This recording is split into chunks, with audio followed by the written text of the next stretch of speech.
This field goal attempt on the final play of regulation. And it would not have happened if Hamilton's Paul Bennett had not kicked the ball back out of the end zone. The score remained tied 18-18. And then the Riders might have won it in overtime as Bobby Johnson goes a yard to score a touchdown. But it does not count. This one is called back for holding. The Riders have to settle for a field goal instead. All the same, they go in front 21-18. But that leaves the door open for Tiger Cat rookie Paul Osbaldiston to kick a 51-yard field goal of his own with no time remaining. This one ends deadlocked, an overtime tie, 21-21.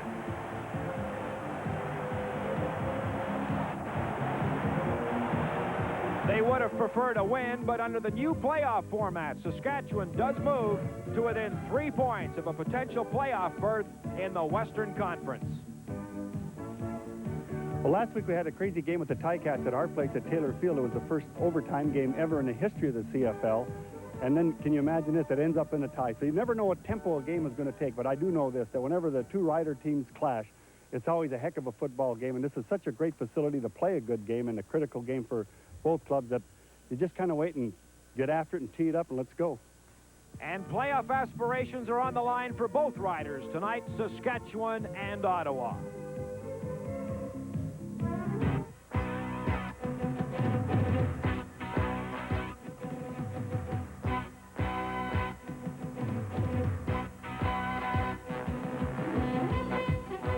From Lansdowne Park in Ottawa, the CFL on CTV. The Battle of the Roughriders, round one, August 4th in Regina.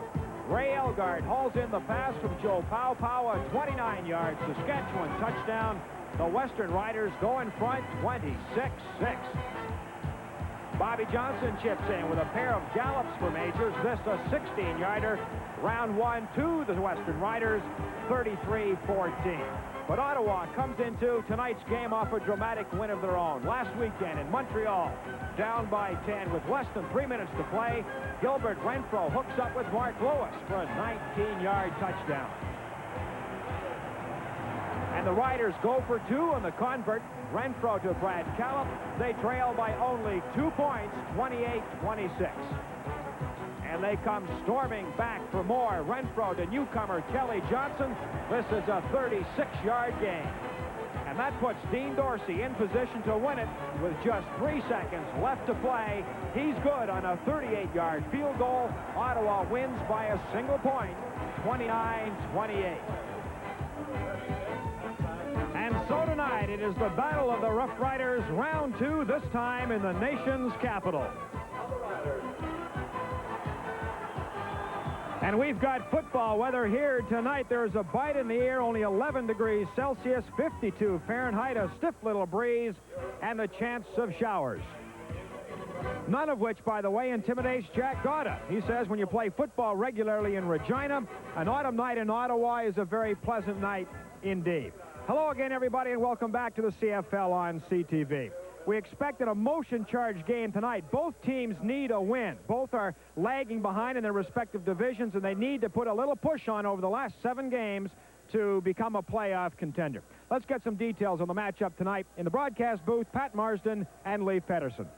Thank you, Dan. Hello again, everybody. No question about it. A nail-biter for Saskatchewan with Hamilton, and Ottawa's victory over Montreal was the same, but the most exciting thing that happened in this past 7 days happened to this man. My partner, Lee Pedersen, congratulations from everybody on the birth of Catherine Ann, and let's say congratulations to your wife, Lee, too. Well, Lee, I know she's watching, and what an experience that was. I have a real appreciation for all mothers, the pain and suffering they go through to bring such joy to our lives. All right, well, let's talk about tonight's ball game. What quickly can we look for? Well, it's as simple as this. Both defenses have really struggled this year. I think the defense that plays the best tonight will come out the winner.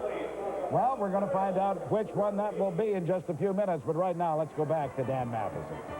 Thank you, Pat. One final note before we get this ball game underway. The Saskatchewan Roughriders love to play in Lansdowne Park. They've been here in their last 6 visits. They've won 4. Opening kickoff shortly. This is the CFL on CTV.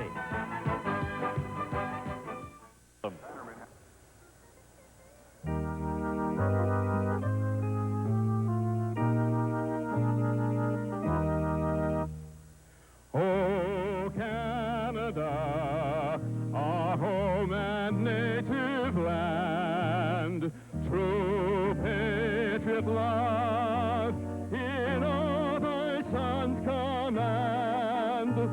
à ton bras se porte le pec, il s'est porté la croix. Dans l'histoire de l'épopée, des plus brillants exploits. God keep our land glorious and free. Oh, Canada, we stand on guard for thee. Oh, Canada, we stand on guard for thee.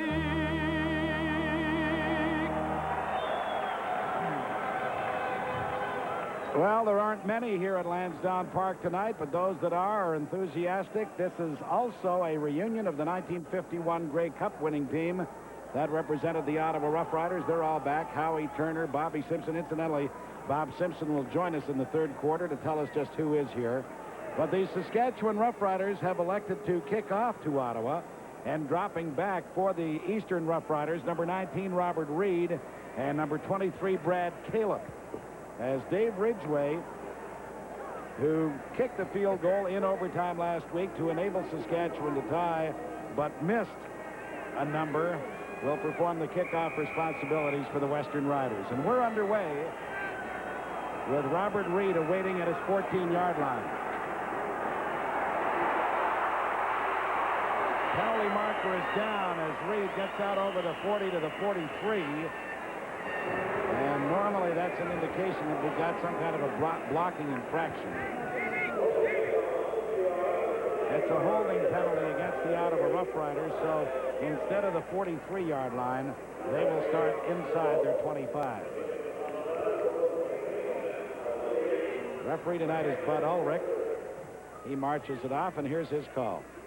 Holding. Ottawa number 57 on the run back. First down. Brad Fawcett, number 57, is assessed the holding penalty. And so the Ottawa Roughriders with Gilbert Renfro from Tennessee State, who quarterbacked them to that victory against Montreal last week, starting at the quarterback position. Renfro's pass is caught by Jim Reed. And this guy is going to give you that kind of running as often as you get him the ball, because Jim Reed knows only one way to run, and that's full out. Scott Burkus, number 78, who made his debut last week from Purdue University, was there to bring him down. Interesting, Pat, as you see that offensive line alignment. The center, number 63, Bill Kidd, is an import, and you don't see that in the CFL too much anymore. Scott Burkus, number 78, playing in his second game at defensive end with the Riders. Watch for him tonight. The pickup by Reed was 9 yards, so Renfro on the quarterback sneak, looking to pick up the first down of the ball game, and does just that as he gets to the 35-yard line. The Ottawa offensive line averages 6'4", 270 pounds, but there you look at the linebacking core for the Saskatchewan Roughriders. Dave Albright as well, playing in his second game with the Saskatchewan Roughriders. Another former USFL player, and there's the defensive alignment in the secondary. First down, Ottawa from their 35-yard line. Renfro, under pressure, is dropped by Nick Hebler, but fortunately for Ottawa and for the Ottawa quarterback, he just got the ball away. It fell incomplete. Well, there you see one of the inadequacies of the run-and-shoot offense. He wanted to get that ball off quickly to Mark Lewis. It just wasn't there, and the lineman just can't hold the blocks long enough on that quick little rollout, and Nick Hebler took a pretty good shot at Gil Renfro. It's funny with Ottawa, we've seen them a number of times this year, and they've had more starting quarterbacks. This is Renfro's chance. They've had Todd Dillon, Tom Burgess, so they just haven't had that consistency yet. And, of course, that's why they've won only 3 football games. Yep. Renfro fires. The catch is made by Reggie Butts, and Butts has dropped very close to that first down marker. You'll notice with Renfro, who came into the ball game completing 55% of his passes, he does have a terrific arm, the best arm of all the Ottawa quarterbacks. Well, there you saw he really stepped up well into the pocket, delivered off his front foot, and threw a nice strike into Reggie Butts. There you see his totals on the year. The leading touchdown receiver for the Ottawa Roughriders with 4. It is first down, Ottawa, the ball at their 50, and the toss goes to Robert Reed. And Reed, a former Saskatchewan Roughrider from Simon Fraser University, crosses the 50 and gets to about the 53-yard line for a pickup of 3. In fact, there's a lot of former Saskatchewan Roughriders on this Ottawa team and vice versa. Robert Reed was part of that big trade last year that saw Derek Zeno, among others, go to the Saskatchewan Roughriders. Congratulations to Jack Parker, his staff, and his players for that terrific victory over BC last night. And you Edmonton fans are reminded that tomorrow the box office will be open at Commonwealth Stadium or at the Eskimo offices from 12 until 3. Renfro drops the football. Fortunately for Ottawa, they drop on it back at the 45-yard line. Rick Goltz wrapped up Gilbert Renfro, forced the fumble, but Ottawa was able to recover. There's Rick Goltz coming through nice and free, 9-year veteran from Simon Fraser. Very fortunate. Ottawa able to recover that, although Kenny Clark's going to have to come in and punt. It looked as though they might get it into field goal range. First punt of the ball game as number 8 Derek Zeno is back for Saskatchewan, awaiting at his 20-yard line. Kenny Clark, half of the tandem that gives Ottawa the second best kicking unit in the CFL. What a punt. Zeno is back to his 15. Derek Zeno, who came to the CFL with the Ottawa Roughriders and now is with Saskatchewan, gets the ball very close to the Saskatchewan 25-yard line. And this is the way the Roughriders are going to line up offensively with Bernard Quarles to start the ball game. But you know that Joe Powell will be in at some time. New addition to that wide receiving core is Ron Brown, who was a 6th-round draft choice this current year by the New York Giants, was not able to make their roster. Released and signed by the Saskatchewan Roughriders as a free agent. Actually, the ball is at the 24.5-yard line. First down, Saskatchewan. The toss goes to Bobby Johnson. Johnson, the heart and soul of that running attack, is wrapped up by Ron Engelson, number 64, the right defensive tackle. Coming into the ball game, Bobby Johnson had rushed for an average of 5 yards a carry and 9 touchdowns. How about Laurie Skullroot? 13 years in the league. About half of them, 7 as a matter of fact, spent as a tight end, but still hanging in there as the left offensive tackle. Jeff Roberts back in the lineup tonight at defensive end. Of course, replacing James Curry, who we saw a few weeks ago get knocked out with that knee injury, that great hit by Conrad Holloway on a reverse. It is second down and 10 yards to go as Quarles really feathers it in there nicely to Bobby Johnson. And Johnson doesn't go down until he crosses the 50 up to the 52-yard line. Finally, Calvin Lovell, number 18, and Rick Sovieta, number 75, were there to bring him down. It's a 28-yard gain from Bernard Quarles to Bobby Johnson. Yeah, nice delivery by Bernard Quarles as well. Bobby Johnson's caught 33 passes this year, and that was a nice catch because he had that tackler coming across right in his face. He should know how to catch the football. His brother, his older brother, Ron Johnson, was with the Hamilton Ticats. Former teammate of mine. Yeah, I believe he went to the Philadelphia Eagles and is still with them. Mike McIntyre was the injured Ottawa Roughriders, so Mark Horvath, a McMaster grad, comes in, number 30, to play that safety spot.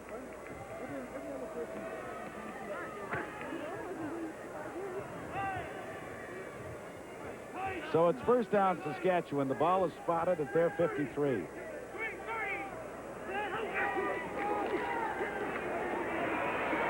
Quarles fires it into the middle, and wrapped up very quickly is Denny Ferdinand as he got to midfield. Lloyd Lewis, number 76, the defensive tackle, was there to bring him down. Very simply, both clubs are in desperate need of this victory tonight. Saskatchewan to stay close enough to the pack in the West, and Ottawa to try to make a move on the Hamilton Ticats, who currently lead them by 3 points.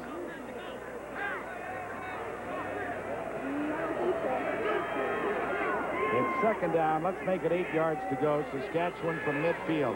Ottawa jumped outside. Now let's wait and see if they were drawn. The entire front four of the Roughriders moved. Number 76, Lloyd Lewis, was right in the backfield, and I didn't see anybody lift a hand on that Rider offensive line. I would have thought that it might have been something with the cadence, but nevertheless, Ottawa moved and are penalized for it because it is an offside penalty. Offside, Ottawa number 76, second down over. Lloyd Lewis, as Leaf pointed out, is the one who has assessed the penalty, although a number did move. So it's second down and 3 yards to go, Saskatchewan, with the ball now at the Ottawa 50.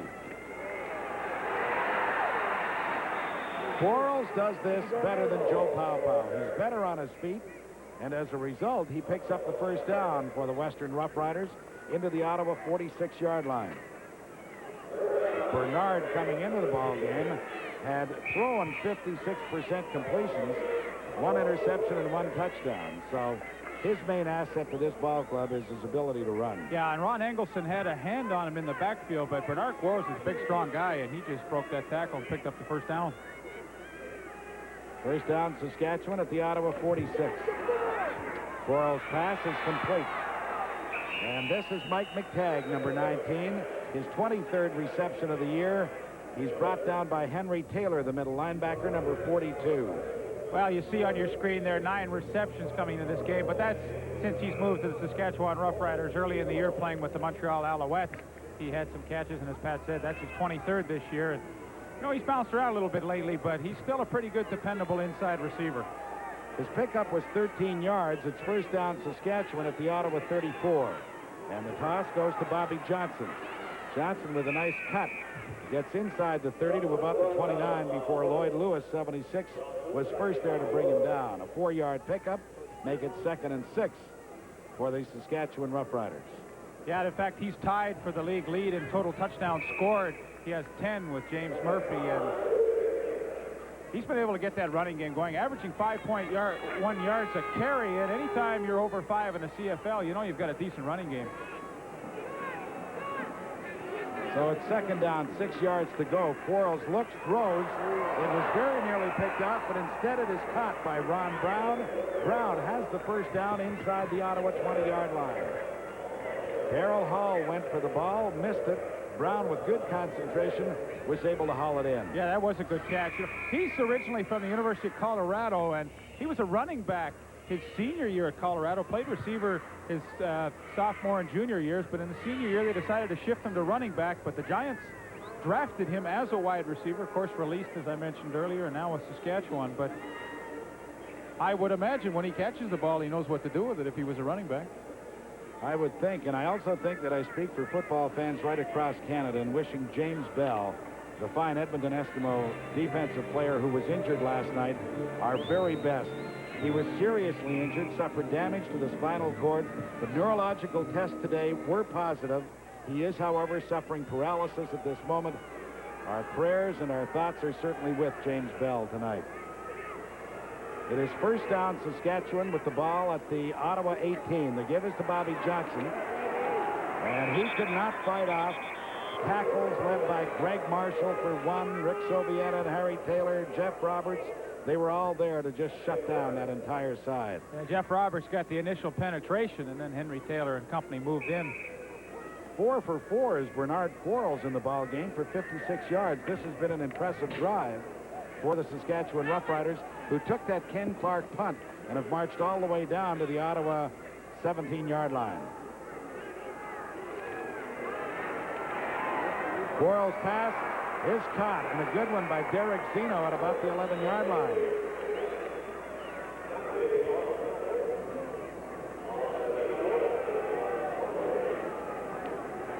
Derek Zeno in his 2nd year. Last year, of course, came to the Ottawa Roughriders, traded in September to Saskatchewan. Coming into tonight, 28 catches, couple of touchdowns. Trek Songi, number 36, really does a good job coming across. That's a long way to go to cover an inside receiver. He limited the gain to about 7 yards, and so Dave Ridgway is in to try the first field goal attempt, and it is good. So, with 6 minutes and 8 seconds left to play in this opening quarter, the Saskatchewan Roughriders go up on top. Saskatchewan 3, Ottawa nothing. We'll be back in a moment. Warming up on the Ottawa sidelines. Interesting to note that that was a 68-yard march engineered by Bernard Quarles to enable the Saskatchewan Roughriders to go up on top. As you take a look at the kickoff returners for Ottawa, number 19 is Robert Reed. Number 23 is Brad Caleb, their inside receiver from East Central Oklahoma.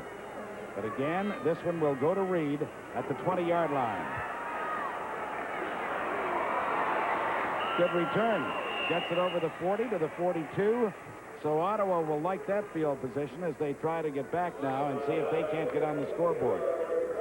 Well, if I had a choice, Dave Ridgway, as he does, I'd kick it to Robert Reed instead of Brad Caleb. But he's done a pretty good job in his 2 efforts, gets them out, gives them really good field position.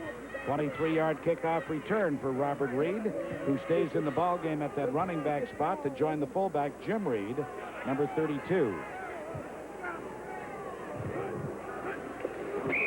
Well, there was movement by the Saskatchewan Roughriders, but he was drawn offside. Gary Lewis points to the officials and says Ottawa should be called for a procedure penalty, and referee Bud Ulrich agrees. 3 penalties for Ottawa, 2 offsides, and 1 procedure call. Procedure, Ottawa number 65, first down over. Roger Catalan, the 4-year veteran from Boston University, as Joe Moss, hoping to get something going here with Ottawa, feels if he can win tonight, they can put lots of pressure on Hamilton because they play the Ticats next week. Renfro looks, fires, very nearly picked off. There is a penalty marker on the field.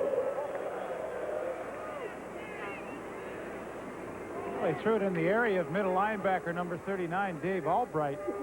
I don't think the ball was intended to the receiver he was covering. Well, the penalty is going to be against the Saskatchewan Roughriders.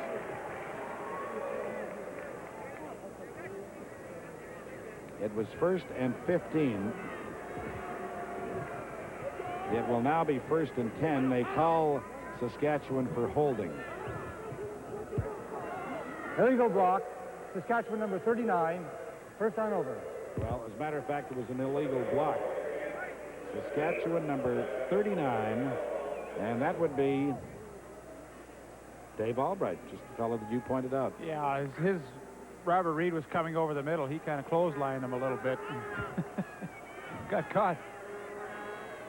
So it's 1st and 5, Ottawa. The handoff goes to Jim Reed. Reed is wrapped up very early by Scott Burkus, that newcomer we were telling you from Purdue University, who plays that defensive end spot. Leif, you had a nice chat with him talking about your former coach, Frank Kush. Oh, yeah, you know, as soon as I read a little information on Scott Burkus earlier today and said he played in Indianapolis for a couple of years, I knew he must have had Frank Kush for a head coach, and of course I had him in Hamilton, and we had the same opinion. We're not too nuts about Frank Kush. I probably assumed that Frank would have similar opinions. Oh, good. Oh, Renfro was really smacked. The ball comes loose after it was nearly recovered by Ottawa. Saskatchewan indicating that they've got it. Let's wait and see. It is Saskatchewan football at the Ottawa 33-yard line. So the Western Riders will have the football when we come back. They lead it 3-0, and we'll return in just a moment. Forced that turnover by quarterback Gilbert Renfro, and I believe it was Eddie Ray Walker who recovered number 2. Look at the hit, though, by Goltz. Well, Renfro just tried to spin out of the pocket, and he ran right into Rick Goltz, and the first big break of the game goes to the Western Riders. There's the ball lying on the ground. It is Eddie Ray Walker who finally gets it. Ottawa's Pete Vandenbosch had a great chance to recover, but could not do so. So it's 1st down. Saskatchewan, the ball at the Ottawa 33. Western Riders leading it by 3 points. Boy, Bernard Quarles had lots of time to finally pick out Bobby Johnson. And Johnson steps out of bounds a yard short of the 1st down at the Ottawa 24-yard line. Well, you've got to be impressed with the job Bernard Quarles has done tonight. And look at Bobby Johnson pick his way through traffic to get to that clearing. Well, the linebackers had taken such a deep drop because Bernard Quarles had so long to throw that they were not able to get up and react before he picked up 8-9 yards. What a start for Bernard Quarles, the former University of Hawaii, Calgary, Ottawa. Played with them all, and this is one of the best games that we have seen. This is Pow in for the short yardage situation as he hands the ball to Bobby Johnson, and he'll be very close to the 1st down marker. And they obviously feel at the Saskatchewan bench that he's got it because Pow comes out and Quarles goes back in. You know, I've never really figured out why they bring the other quarterback in just to hand off. You know, you think the hands could be cold on a chilly night like tonight. Well, it kind of amazes me. But there's Henry Taylor, number 42. You get in the short yardage situation, that's the guy that's got to make the play, your middle linebacker. Gentlemen, you were talking about Quarles. I asked Derek Zeno how come they had such a great drive the first time they took it down the field for the field goal, and he said they're not giving us anything special and we're not wide open. He says Quarles is just real sharp with the ball. And from the other side of the field, Henry Taylor, Ottawa linebacker, says that the Saskatchewan receivers are successfully doing a lot of picking on the outside. Well, we'll keep our eyes open for that. Thank you, Dan Matheson. There's Jack Goda, the former Ottawa Rough Rider head coach, now with Saskatchewan. Western Riders have had 6 first downs, as you saw, to just 2 for Ottawa. And now they have a first down from the Ottawa 23-yard line. Quarles again finds Bobby Johnson. Boy, this is just pitch and catch for these two guys as Johnson gets to the 17-yard line before Henry Taylor was there to bring him down. Well, Ottawa's been very predictable on first down. They're playing a simple zone coverage, simple zone with the linebackers, so Bobby Johnson just runs a circle pattern out of the backfield. He's got lots of room, easy catch to make, and forces those linebackers to come up and make a tackle, but it's a good call on first down. They get good yardage. 6 yards to pick up, 2nd and 4, a little play action fake, and now going deep to the end zone. And there for the touchdown is the newcomer, Ron Brown. Oh, what a pretty play. Bernard Quarles could not have thrown a better pass. He just lofted it high in the air, and Ron Brown, the 5'10", 185-pound speedster, was in the end zone to make the 17-yard touchdown reception. Well, you're not going to see a ball that's better thrown than this one by Bernard Quarles. Quarles, super touch on the football, and Ron Brown, just with his speed, outruns Darrell Hall and runs underneath it. But, you know, that was one of the knocks against Bernard Quarles early in his career, that he couldn't throw the touch pass. He certainly mastered it now. And Ridgway's point after is good, and let's take our hats off to the Saskatchewan Roughriders, who have come out flying in this opening quarter. And with 2 minutes and 43 seconds left to play in this first 15-minute period, they lead the Ottawa Roughriders 10-0. We'll be back with the kickoff in just a moment.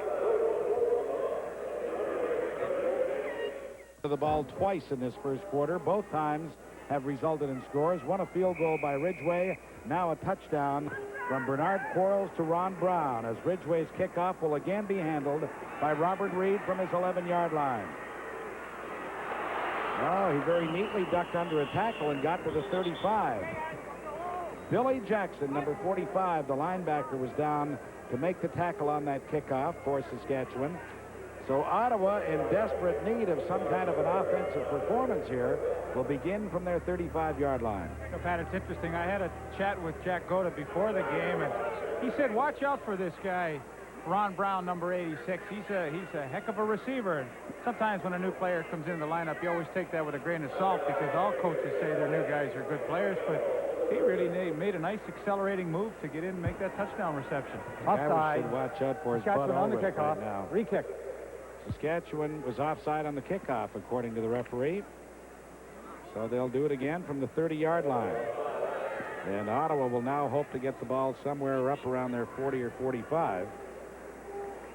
Speaking of Ron Brown, you know, we mentioned he was a 6th-round draft choice this current year by the Giants, and those NFL teams don't make too many mistakes when they're drafting. Fortunately, he did not catch on with them and could have been here. He's usually a pretty quality player. Speaking of quality players, the Toronto Argonauts have signed Cedric Mitter and an old teammate of yours, Keith Baker. Yeah, you know, listen, I think Keith Baker will help them. He's technically, as a receiver running pass patterns, he was one of the best I ever saw. Rhett Dawson, of course, was a great one, but Keith Baker technically is an excellent receiver. And Cedric Mitter should not hurt their cause either. Yeah. Robert Reed again from the 15, but this time he is dropped on a fine downfield tackle by Billy Jackson once again. And instead of being up around the 40 or 45-yard line, Jackson, because of that great open field tackle, was able to drop Reed back at the 30-yard line. You know, it's funny, you get an offside penalty on a kickoff cover team, and the coaches, of course, will say, now, come on, stay onside, don't go offside. But I always kind of liked that, because then I knew the guys were eager to get down there. So Ottawa begins from just inside their 30. The handoff is to Robert Reed. I don't know how pleased he would be to get the handoff on that occasion. He's just finished returning 2 kickoffs, and the next play they call is a running play to him. Yeah, and he runs right into Gary Lewis's face mask in the backfield. Speaking of face masks, we talked about Scott Verkus earlier. Now, he's a wild-looking character. I wouldn't, you know, you look through his white face mask, and you're glad he's got the same color jersey on as you. I thought Scott was a very nice-looking fellow. I'm going to protect myself. You can say whatever you want. He's wild. He's a great football player, too. It's 2nd down and 10. Flag is down. Renfro's pass picked off by the Saskatchewan Roughriders. And this is Eddie Lowe. Eddie takes quite a hit, but he hangs on to the football and has it down to the 10-yard line. Well, the ball was deflected up in the air. It bounced off a couple of others. 65. Decline. First down. Penalty was against Roger Catalan, so of course it is declined by Saskatchewan. They've got the ball deep and out of a territory. Well, once again, another opportunity for Saskatchewan on a turnover. Tip ball. Eddie Lowe makes the interception, his 3rd of 1986. Wow, the Saskatchewan Roughriders last time took advantage of their opportunity, and here they're knocking on the door again. Tell you one thing, Saskatchewan looks like they really want these 2 points tonight, and Ottawa looks like they just as soon be someplace else. Well, you know, they are a pretty darn good football team. They're just in the wrong conference. From the 10-yard line, Quarles' pass is caught, and that's Bobby Johnson.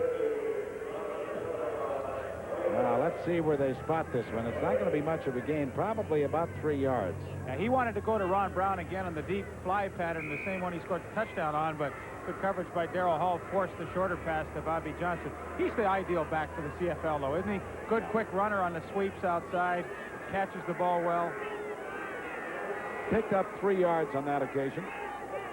So make it 2nd down, 7 to go for the first down. Drew, and the ball was intended for Zeno, and he was there, except it was just slightly overthrown. And that is the first miss tonight by quarterback Bernard Quarles, who has used 1, 2, 3, 4, 5 separate receivers in completing 9 of 10 passes. Well, Dan Matheson told you that Henry Taylor, the middle linebacker, said they were running some picks. That time it was a good pick play, except Bernard Quarles was not able to connect. So that means that Dave Ridgway will come out and try a 13.5-yard field goal. The thing that the thing the Western Roughriders are doing is every time that they get an opportunity, if they don't get the touchdown, they're at least picking up 3. As a result, they're now out in front of Ottawa by 13 points, and the Roughriders in the Eastern Conference don't look like they want any part of this group from the West tonight. Dan? Well, the Ottawa Roughriders are concerned about Quarles, too, Pat. We're talking to linebacker Rick Sovieta, and he was telling us that they will blitz a lot more for the rest of this game on 1st and 2nd down. Well, they got to do something because he's just standing back there picking them apart. Well, you know, the Saskatchewan Roughriders have an excellent offensive line. They've only given up 33 quarterback sacks this year, and that ranks 3rd in the CFL. And historically, in the last 10 years, that offensive line of theirs has been a good group, and they've won the award a couple of times for protecting their quarterback. Tell you who's going to need oxygen in about another 30 seconds is Robert Reed from running back kickoffs. Hey, he's happy to get the work. He's happy to be starting and touching the football. Well, we'll see how happy he is if he runs into Billy Jackson again, because he cleaned his clock the last time the two met. All right, Robert, do your stuff. Reed again from the 13-yard line. And this time he gets it over the 30 to about the 33. And he'll be pleased that it wasn't Billy Jackson.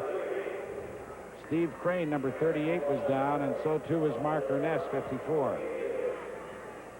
Joe Moss, I would think, would be just on the verge right now of getting ready to drill somebody.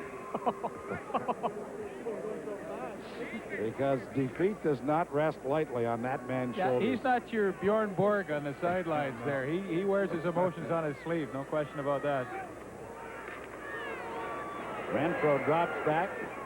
Pass is caught by Robert Reed. I just may throw away all of the charts and keep number 19's name in front of me, because Eddie Lowe was there to bring him down. Well, Eddie Lowe had the interception and now makes a nice tackle on Robert Reed. You know, if there's one feature in the Canadian Football League, and we've talked about this before, I think the best feature of the whole league is their linebackers. There are so many good linebackers, right? You look at Saskatchewan now, they got Eddie Lowe, Billy Jackson, Dave Albright. That's a pretty good group. And they're just the great athletes, you know, just a little too small for the NFL, but perfect for here. 2nd down and 13 yards to go. Renfro with a lot of time fires. But unfortunately, Brad Califf would have had to be Secretariat to catch up to that one. It was too far for him. And as a result, the ball goes incomplete, and that is the end of the first quarter of play, with the Saskatchewan Roughriders out in front of their cousins from Ottawa, 13-0. We'll return with the second quarter in a moment.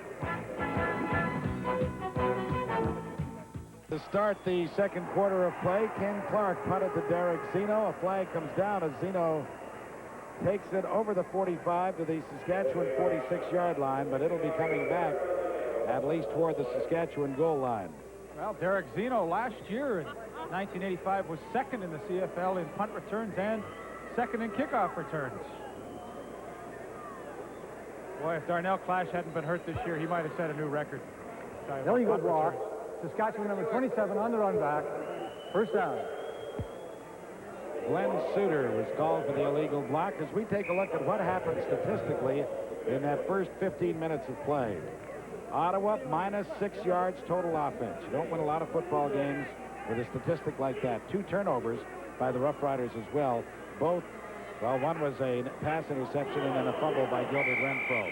Penalty flags come down. There was movement along that line of scrimmage. Yeah, that's just a lack of discipline. Jeff Roberts is in the lineup tonight, number 79. He hasn't played for a while, and he's just, they've been jumpy a few times when the motion, you know, unlimited motion. They got to be used to it, but they're just not very disciplined right now. Offside. Ottawa number 79. Well, Jeff Roberts, as Lee pointed out, did jump offside. Again, let's congratulate the Edmonton Eskimos. Boy, what a football game that is going to be next Friday night that you'll see here on CTV at Commonwealth Stadium, and it'll be a battle for first place. Tickets, by the way, on sale in Edmonton tomorrow from 12 until 3 o'clock at the Eskimo box office. On first down, Bobby Thompson runs into Greg Walls at the 40-yard line, but he'll have a pickup of very close to 10 yards. Or, excuse me, make that 5 yards because it was 1st and 5 from the 35.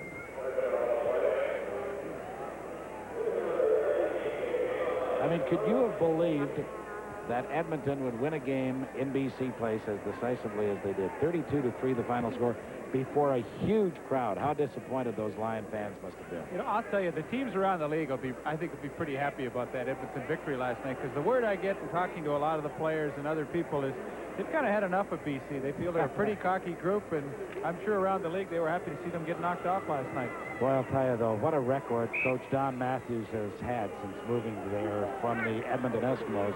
And let me tell you, the fact that they lost last week doesn't assure anything this coming Friday. No. Because the Lions will always be tough in every game they're in. But I like the way they are able to build for the future. Joe Powell at quarterback coughs up the football, but they will rule he was down at the 25-yard line. Greg Walls, the newcomer from Indiana University, records his second sack of his CFL career in this, his second game. Yeah, another refugee from the United States Football League, and that's his second sack since joining the Ottawa Roughriders, and a pretty important one because Ottawa needed something good to happen to them right now. They seem to be just going through the motions, and that might be the play that gets them a little fired up. I wouldn't be surprised to see a quarterbacking change, too. Gil Renfrew just hasn't been able to get anything going. First punt of the ball game for Stan Gelbaugh. It's an end-over-end kick that Reggie Butts will handle at his 38-yard line, and now he's back inside the 35 and is finally forced out by number 24, Joe Fuller. So Ottawa, instead of starting over their 40, are back at their 35, and they'll have the football when we return. Saskatchewan leads Ottawa 13-0. We'll be back in a moment. Look at head coach Jack Goda, and just moments ago his assistant coach George Brancato was there, and it seems strange to see them on the Saskatchewan sidelines because they both were head coaches for a number of years here with the Ottawa Roughriders. Right now, Ottawa trying desperately to get some offense going. Look at the comparison. Actually, those percentages should be reversed. Quarles is 90% and Renfro is 50%. And Renfro going deep, looking for Mark Lewis. Got his hands on the football, but he couldn't hang on. Funny, a friend of mine, Don Romani, who's a columnist with the Ottawa Herald, was telling me he was talking to head coach Frank Clare this week, and Frank feels the biggest difference in football today is the receivers don't catch. Well, I mean, that's quite a comment to make, but I think, you know, Frank Clare might feel that today the emphasis is so strictly on speed that a lot of good receivers that maybe have good moves and good hands are simply overlooked because they don't have that 4.4 speed there. That's a very astute observation. I think you're probably right. They'll overlook the guy's hands in order to go for the speed. Renfro's pass, boy, I mean, it was like a howitzer. It came in there so fast. Maybe that's why some wide receivers don't catch the football. Mark Lewis I mean, he couldn't have got his hands together if he'd been a robot. Well, you know, Pat, though, in all fairness to Gil Renfro, when I was a wide receiver coming across the middle, I wanted that ball to be thrown as hard as he could. I wanted to get it as quickly as possible because you're getting in a heavy traffic area. You don't want to be catching a floater. Well, there's only one thing, though. You played with guys like Ronnie Lancaster and Dave Marler. I mean, if you played with Gil Renfro, you wouldn't have a finger that didn't look like... Dave Marler could throw the football. Yeah. Could he throw it as hard as Gilbert Renfro? I don't know. I know Ronnie could. I was just going to say Ronnie could. Clements couldn't. This is Derek Zeno, and Zeno is over the 35 to the 36-yard line.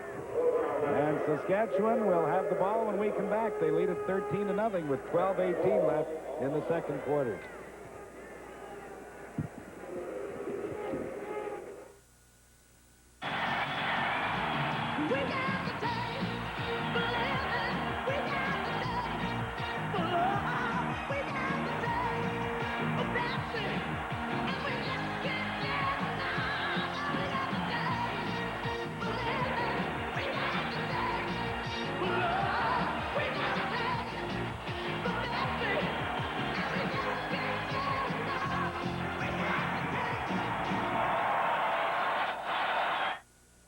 General Motors' spectacular 86 model year-end seat sale is here.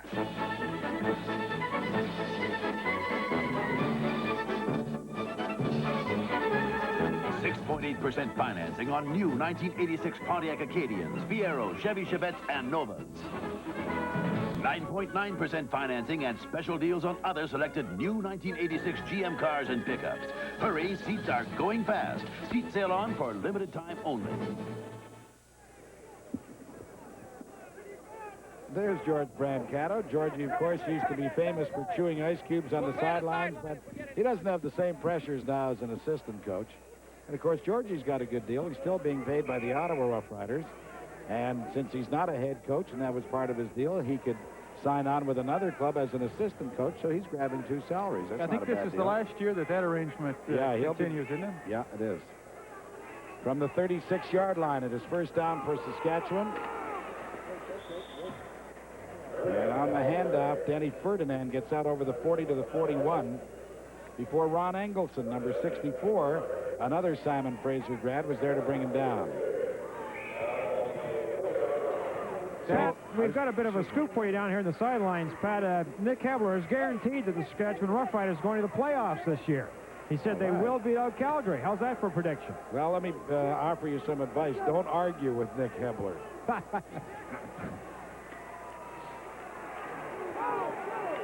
Oh, Bernard Quarles throw just slightly behind the intended receiver. And as a result, Ron Brown wasn't able to bring it down, but Darrell Hall was able to bring him down. You know what, though? Ron Brown did a nice job, though. When he went up in the air, he extended his hands out as far as he could to try and take the ball as quickly as possible. You know, a lot of receivers will let that thing come into their body, and you'll lose that fraction of a second. He wasn't able to make the catch, but technically that's the right thing to do. Greg Marshall, the injured Ottawa Rough Rider, walking off the field under his own steam. As you look at Bernard Quarles, here's a look at that pass play again. See the hands go out, though. That's what you've got to try and do, to take the ball as quickly as possible.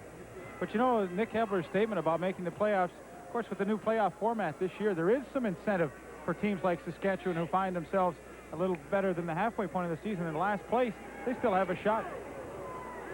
Absolutely. With a victory tonight, they could move to within 1 point of Calgary. This is Reggie Butts. And Butts, who is the Ottawa wide receiver and punt returner, doesn't get much after a 32-yard point. He just returns it 2 yards. Mark Ernest was down quickly, number 54. Rough Riders will be at home to the Calgary Stampeders next Sunday. But before we talk about that, let me remind you that the 34th annual Rough Rider Dinner will take place Friday night at the Regina Center of the Arts, Art Donovan, the former Baltimore Colt defensive lineman, whom they tell me is a very funny after-dinner speaker, will be the speaker at the $250 a plate event. It's next Friday night. If you haven't got your tickets yet, there's still some available. Renfro with a good pass. A penalty marker is down. Florindo Grilli was there to make the reception for Ottawa, but let's see what the penalty marker is about. Holding Ottawa. You know, you talk about the Rough Rider dinner. When I played, started in 1974 as a player with them, it was the $100 a plate dinner. 12 years later, it's the $250 a plate dinner. I think the first one was $10. Ottawa number 63, first down over. You probably went. No, but you know, I'll tell you why I'm enthused about seeing this 1951 Ottawa team, which has reunited here in Ottawa for their 35th anniversary. That was the first Grey Cup game I ever went to, and it was held at Varsity Stadium. I could tell you exactly where I sat in the stadium. Are you going and to? Strangely enough, they defeated the club that was then called the Regina Roughriders. Little Utah shovel pass goes to Robert Reed, and Reed is out to the 44-yard line. That was a nice-looking play by the Ottawa Roughriders. They really need a spark at this point to get something going. Robert Reed just slides across. He's slotted to the right side. Little shovel pass, and 63, Bill Kidd, the new import center, gets a good block, spring him loose, and boy, when you're 1st and 20 and you pick up 15 yards, that's a nice job. So as Lee pointed out, it's now 2nd and 5. Ottawa, the ball at their 44. They trail by 13 points here in the second quarter. Renfro's pass was caught initially and then dropped by Mark Lewis. Boy, Renfro put that one in there nicely. Trent Bryant was there on the coverage, and he gave Lewis a pretty good hit and forced him to cough up the football. You know, it's funny with some receivers. If they get off to a bit of a shaky start, sometimes they can never recover. I saw Mark Lewis earlier this year. He caught about 4 balls in a row on an opening drive. Looked sensational. Tonight, he had a chance to make a circus catch. A few plays to go down the sidelines. Couldn't make it. Across the middle, he dropped one, and now drops another easy one again. Ken Clark will be punting for Ottawa on 3rd and 5. Derek Zeno is the only man back for Saskatchewan. And here come the Riders. Got it away, though. Zeno at his 24-yard line. And Derek doesn't get too far. Out to the 28, not much further. So that's where Bernard Quarles and that Saskatchewan offense will put it into play with 9 minutes and 30 seconds left to play in this second quarter. Billy Jackson, number 45, almost blocked this punt by Ken Clark. Just missed by an inch. Or a centimeter now, I guess. Got to go metric. I don't know what the centimeter, 5 centimeters, what's that?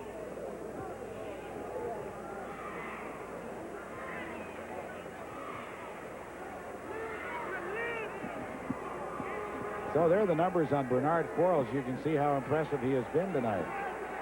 This time he fires it down the middle. Oh, what an almost unbelievable catch was made by number 88, Tony Dennis. He almost caught it on the way down, but unfortunately he couldn't squeeze it. Well, Bernard Quarles really got away with something here. Yeah. He was late delivering this football in, and had Mike McIntyre, number 39, broken on the ball just a little sooner, he could have had the interception. This is one he got away with.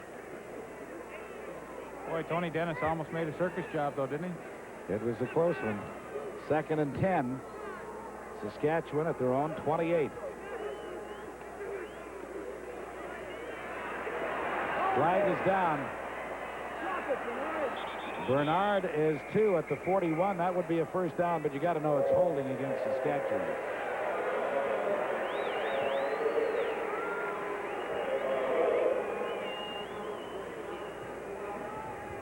Bud Ulrich will tell us who the culprit was.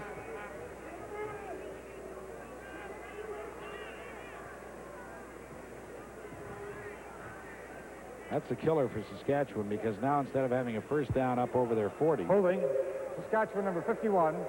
2nd down over. That's the newcomer Jeff Inglis, formerly of the Toronto Argonauts, who was traded to Saskatchewan this week for Gary Moten.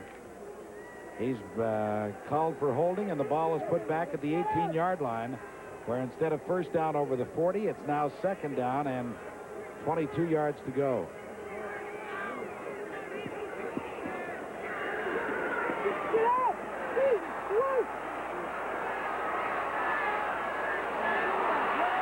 Now, I mean, is that not a terrific run or terrible defense or something when the Saskatchewan quarterback is able to run for more than 20 yards. As a matter of fact, credit Bernard Quarles with a 26-yard gallop. Well, he's 6'2", 210 pounds, and we know he's a good runner, but, you know, second and long, Ottawa's playing conservative, sitting back in his own defense, only rushing 4 guys. The linebackers turn their heads, and they run deep back into a 15, 18-yard drop zone. So by the time Bernard gets ahead of steam, he's a tough guy to bring down. I think it's lousy defense myself. Yeah, I do, too. I mean, you got to play a little more pressure defense than that. It's first down, Saskatchewan now from their 44. And this time Bernard has dropped probably a yard back from the line of scrimmage. Ron Engelson, who has been active tonight, was in on that tackle along with Greg Marshall. Well, these guys in the front four, you see Ron Engelson, number 76, Lloyd Lewis, Greg Marshall, Jeff Roberts. They've got to get some pressure on Bernard Quarles. Dan Matheson told us earlier that they might blitz a little more. As yet, we've not seen that. 7 minutes and 10 seconds left to play in this second quarter. Saskatchewan leads the football game 13-0 and have a 2nd and 12 from their 42-yard line. Quarles floats this up, looking for Ron Brown, and the pass falls incomplete. Yeah, it's tough to beat a zone deep. Once again, 2nd and long, Ottawa in a deep zone coverage. Darryl Hall's first responsibility in that kind of a coverage is not to let anything get behind him. No way Ron Brown was going to beat that zone. Well, there they are. You see Darryl Hall. He's in great position to play this football. Sees it all the way, and there's no way he can complete a pass. Good defense there. Very conservative, though. Stan Gelbaugh, who is listed on the depth chart as the third-team quarterback, will stand back to punt now for Saskatchewan.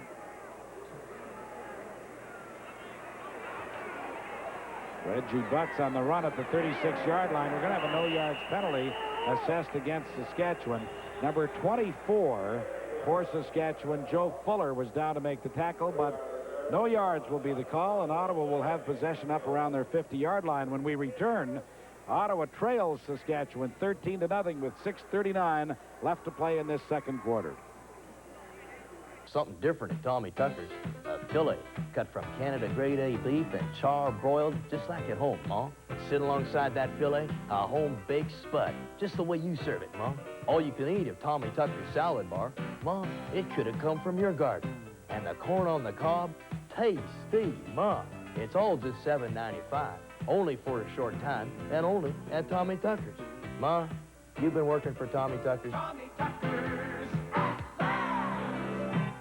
At Cornell Chevels and Cadillac, we mean business when we say we're out to clobber the competition. To prove it, GM has made available 250 new cars to sell. With this kind of product and our kind of financing, you can bet we're ready to deal. There's no defense against GM. They're the best-built cars in the world. And at Cornell, we have a model right for you right now. Your next deal will be a knockout. It's a combination that can't miss. GM and Cornell Chevels and Cadillac on Douglas across from Mayfair. Just watch us clobber the competition.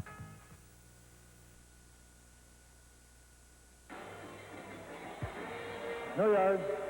Saskatchewan number 24. And as a result of that penalty, as you take a look at Mike Hudson, number 73 on the Ottawa sideline and that Ottawa bench. Number 30 in your picture there was Mark Horvath, who was in for a couple of plays. Ottawa has possession at their 51-yard line. Gilbert Renfro throws. Mark Lewis comes back and makes the catch at the Saskatchewan 39-yard line.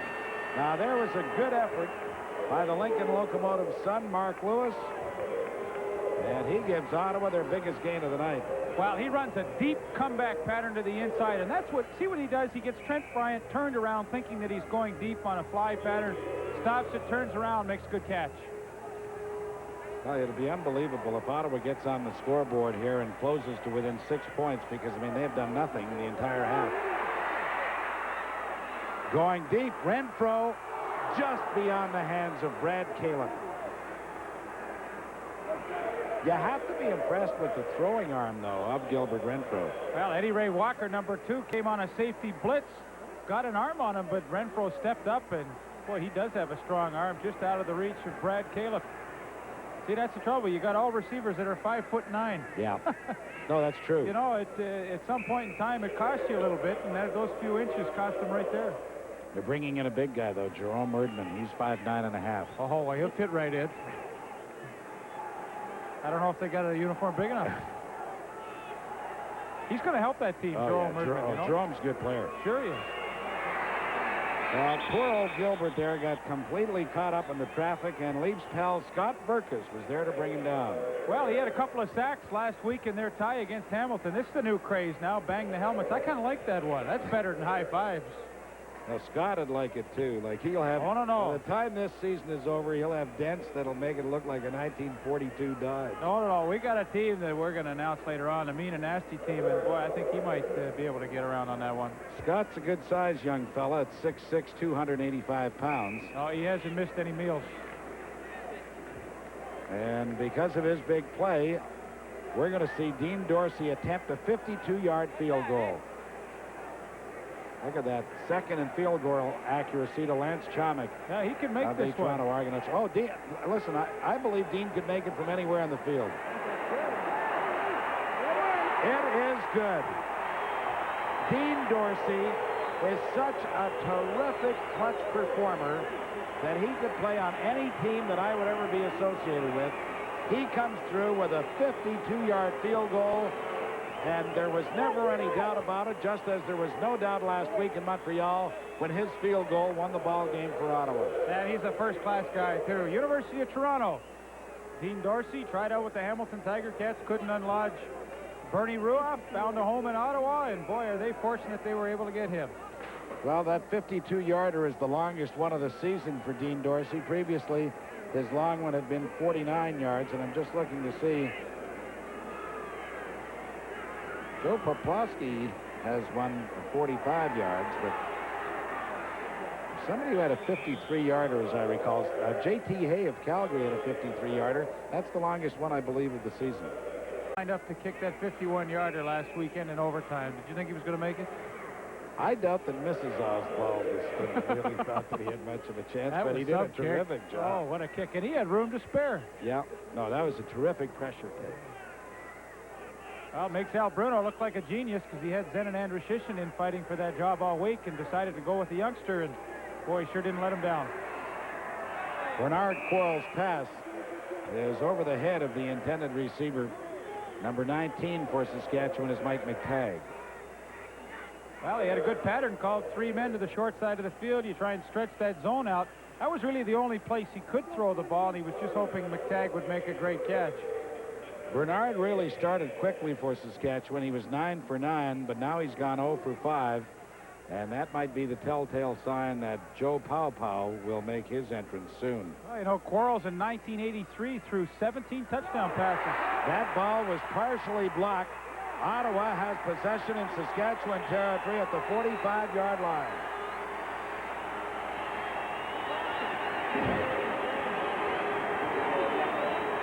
Michel Bourgeau, number 83, got his hands on the football, and let's take a look at it. He just comes right up the middle. Whoa, what an effort to get that hand out. I believe number 14, Dennis Clay, will finally come up with the recovery there off the block punt. Well, once again, Ottawa's got another break. Well, they capitalized on their last opportunity, picked up 3 points to narrow the gap to 10. And now Ottawa finds itself at the Saskatchewan 46-yard line with a first down with 3 minutes and 40 seconds left in the half. Renfro's pass was over the head of the intended receiver, Reggie Butts, looking for his first reception of the night. Kind of sailed that ball a little bit as he stepped up into the pocket. No question about the strength of Gil Renfro's arm. Gil looks a lot bigger than the statistical information that we have indicates. He's 6'1", 195 pounds, but I think it's because he's standing beside Mark Lewis and Reggie Butts, who are both 5'9". Dennis Clay, former Toronto Argonaut, comes up with the ball after that block punt.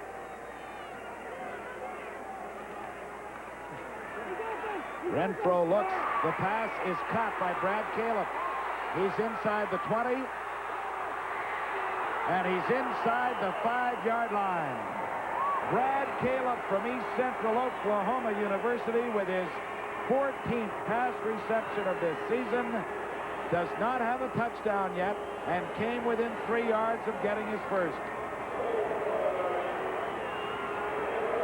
It is 13-3. Saskatchewan leads Ottawa. We'll be back in just a moment.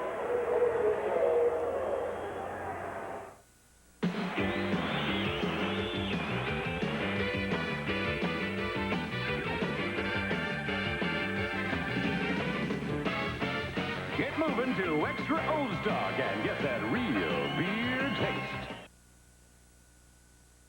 Every Saturday, CTV's Wide World of Sports delivers the best in sports coverage from around the globe. From boxing to weightlifting, CTV's Wide World of Sports covers all the action.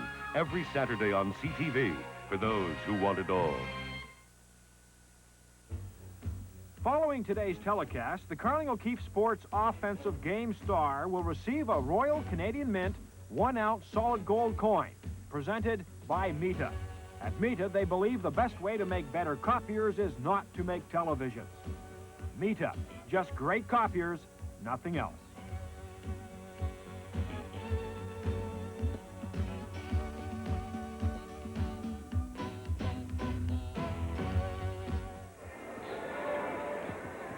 Well, let's take a look at the play that appears to have put Ottawa back in this football game. Gilbert Renfro to Brad Caleb, and then he just does a little spinorama there, gets inside Joe Fuller. Nice block by Mark Lewis on number 17, Fred Bryant, to spring him a little farther. First and touchdown to go, Ottawa, the ball at the Saskatchewan 3. The give is to Robert Reid for the major score. The former Saskatchewan Roughrider from Simon Fraser University, Robert Reid, kept those legs pumping, gets into the end zone, and Ottawa is right back in this ball game after just looking terrible for the first 20 minutes of this half. Yeah, he does a really good job running the football, breaks it to the outside, gets the block from Mike Hudson, and he's working so hard his shoe goes flying off. I thought he fumbled the football when I saw that shoe come out. I think one of the Saskatchewan players. Yeah, he went after the shoe. On it. Oh, no. Jump on that Adidas. Dean Dorsey with the point after. He, of course, is good. Hasn't missed one all season. We've got ourselves a football game. 2 minutes and 52 seconds left to play. Saskatchewan 13, Ottawa 10. Let's look at Robert Reid one more time. That's a great effort. Billy Jackson puts the hit on him. 28, Mike Magruder also, but Robert Reid will not be denied. You know, this situation makes me think of something Derek Zeno was telling me in the first quarter. They had scored in their first 3 possessions, but 2 of those scores were field goals. And he said that's been a problem for our team this year. And now this quick turnaround, Ottawa's right back in this ball game.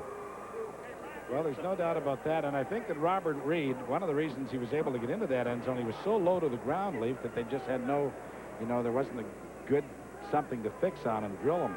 Well, it's a nice luxury for Joe Moss. You always hope if you're going to go with 2 Canadian running backs that you get some production in that area. Edmonton Eskimos certainly were able to do that earlier in the year with Chris Skinner and Milson Jones. Skinner now injured, but it's great to see Robert Reid get the opportunity to play and take advantage of it. Dean Dorsey is set, so is Joe Fuller and Derek Zeno. They're standing inside the Saskatchewan 15. This will be Zeno at his 11-yard line.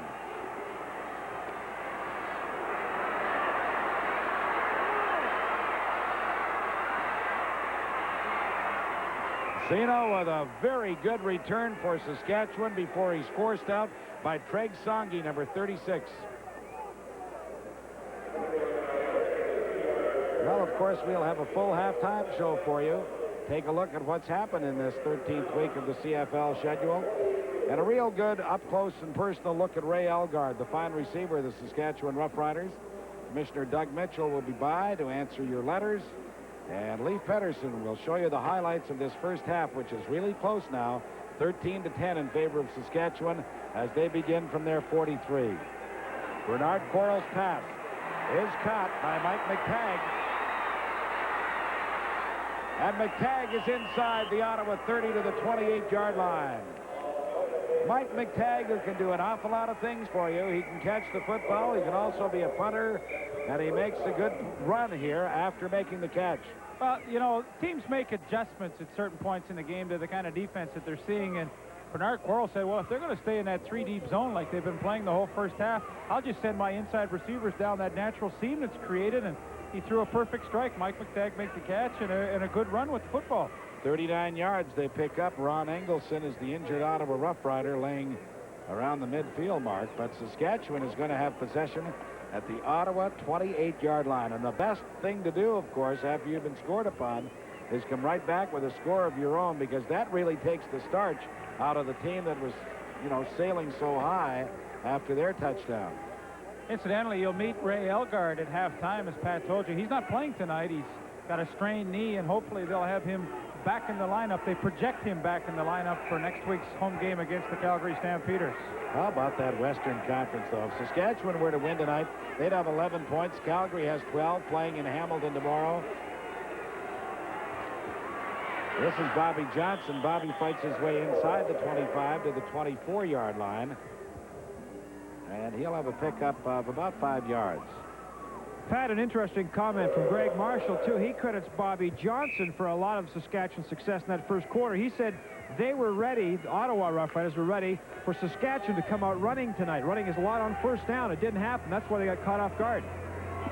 Well, that's an interesting observation, Dan, because Saskatchewan does want to run, and I think you'll see them run a little more as the season progresses, because they're bringing in a couple of import offensive linemen. Catch was made at the 16-yard line by Derek Zeno. Darrell Hall wrapped him up immediately, but it'll be a first down for the Western Rough Riders. You know what I find surprising about that statement from Greg Marshall, though, is that they were caught off guard because Saskatchewan's not running the football. Well, I mean, how can you be really caught off guard? If they're not running, they're going to throw it, so you just start pass rushing instead. I don't think that's something that should bother you. I would think a guy like Greg Marshall would want them to throw, because his great asset is rushing the quarterback and plays right into his strength. Well, right now he's got to dig deep because Saskatchewan's on the move again at the Ottawa 15-yard line. This is Bobby Johnson. They wanted to see them run. Well, Johnson runs and dives his way to about the 11-yard line. He'll have a pickup of 4. A pretty nice block from number 30, Denny Ferdinand, in front of him. Denny Ferdinand, originally with the Montreal Concords, played with the Montreal Juniors, and has found his way to Saskatchewan by way of, he was with the Winnipeg Blue Bombers for a little bit.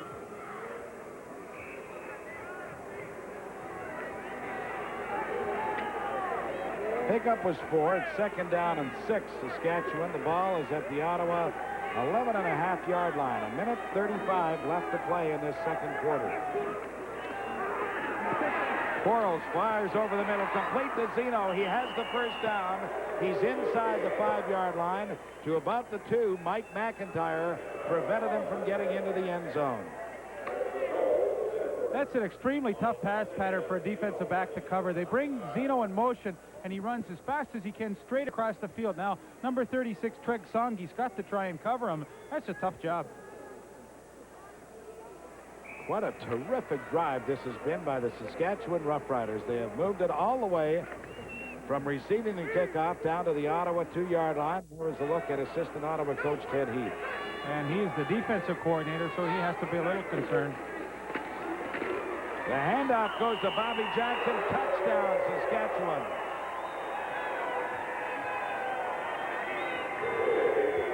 What a big drive by the Roughriders from Regina, who answer the Ottawa touchdown with one of their own. Well, nothing fancy about that. Just follow on the right side. Jeff Inglis, Scott Riddle, guard and tackle on that right side, and Bobby Johnson follows them into the end zone for his 11th touchdown of 1986. And it comes with 1:13 left to play in the second quarter. Dave Ridgway's point after is good. The Saskatchewan Roughriders have upped their lead once again to 10 points. Saskatchewan 20, Ottawa 10. Derek Zeno got them started on that drive with that great kickoff return.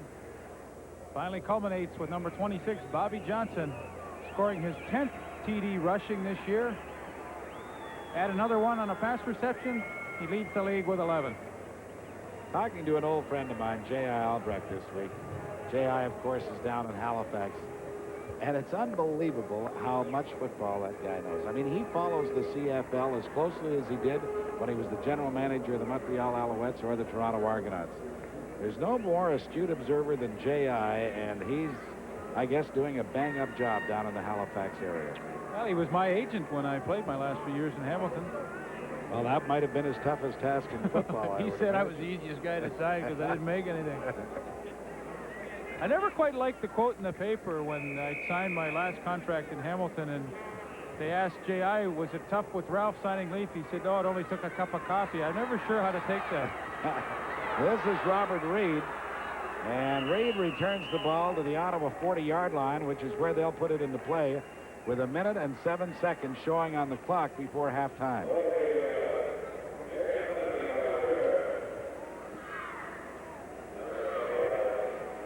Yeah, it's nice for Robert Reed to get that touchdown, too. You know, I don't care what any player says. It's always nice to get it against the team that trades you away. You know, you may say, well, this is just any other game. Don't believe it. They like to say, you guys made a mistake in trading me. Funny, I was thinking the same thing about Derek Zeno, because that had to delight him with the way he's performed tonight. Renfro, well, he looked and looked, and by the time he finished looking, on top of him was Nick Hebler, and the Ottawa quarterback is sacked back at the 31-yard line. They're actually going to spot it at the 33. Let's take a I like that headbutt that they do after they make the sack. There comes 99, and he gets in there quite easily, and Gil Renfro had no chance to get the pass off. Nick's really having a lot of fun in Regina. I ran into him outside the hotel last night. He said, yeah, he really enjoys playing there, and he said, I'll tell you one thing, we've got a good football team. That's the 4th sack tonight of the Ottawa quarterback.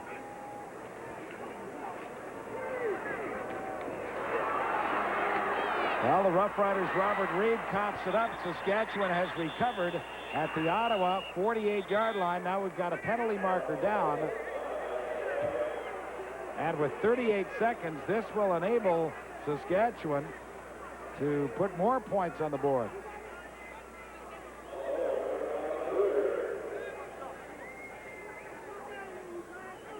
One of the things that turned the Toronto-BC game around was a fumble by Toronto just before the half last week. And then, remember of course, when J.C. Watts... the great catch by Mervyn Fernandez with the touchdown just before the half. That really deflated the Argos. Boy, it's so true. You hate like heck to give up a turnover right before the half, and it was a well-executed screen pass, good blocking out in front, but the ball just stripped loose from Robert Reed, and there was number 28, Mike Magruder, to make the recovery. Now watch this, a little roughing penalty tacked on. The Western Roughriders are going to love it. They're going to be down at the Ottawa 33-yard line. And credits middle linebacker Dave Albright with stripping that ball loose. Major foul. Unnecessary roughness. Ottawa number 63. First down. Well, that's the newcomer Bill Kidd, the import offensive center.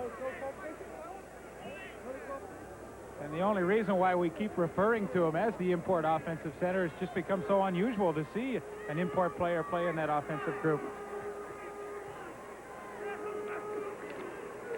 So on first down, Bernard Quarles throws the screen pass. Conrad down to the 20-yard line. David Conrad takes the screen for the first down, and that brings the clock down to 30 seconds, but it's a 13-yard pickup for number 37, David Conrad. First down, Saskatchewan from the Ottawa 20. Penalty marker is down. We're going to have a holding penalty against Saskatchewan as Bernard Quarles got inside the 20 to the 19. Jeff Roberts made the tackle, but Laurie Skolrud will probably be called for holding. Let's wait and see.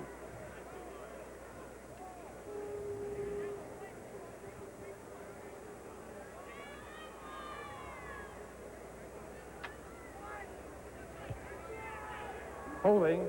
Saskatchewan number 68. First down over. That is Laurie Skolrud. So it moves the Western Roughriders back to the Ottawa 29-yard line. Make it first down and 20 from that point with 21 seconds showing on the clock. Saskatchewan out in front of Ottawa by 10, 20-10.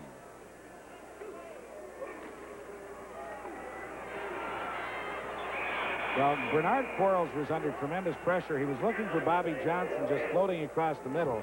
But Jeff Roberts was in his face so quickly that he just couldn't set it up. Yeah, he really just blew around Laurie Skolrud to get in and get the pressure on Bernard Quarles. You know, Jeff Roberts, when he did play with Saskatchewan Roughriders in 1984 led the team with 13 sacks, so you know he can get the job done. It's just a matter of keeping him healthy.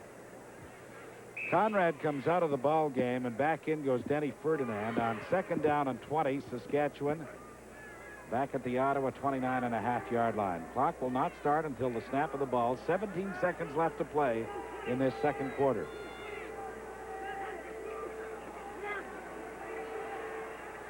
Over the middle to Bobby Johnson, but that's going to leave them well short of the first down at the 19-yard line.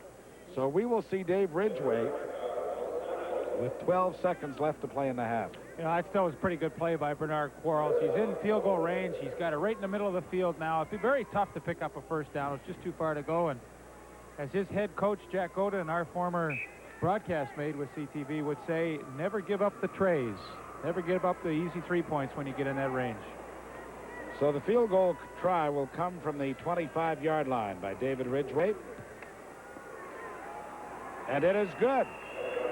So the Saskatchewan Roughriders, on the final play of the second quarter, increased their margin to 13 points, and they will go to the locker room with a lead of Saskatchewan 23, Ottawa 10.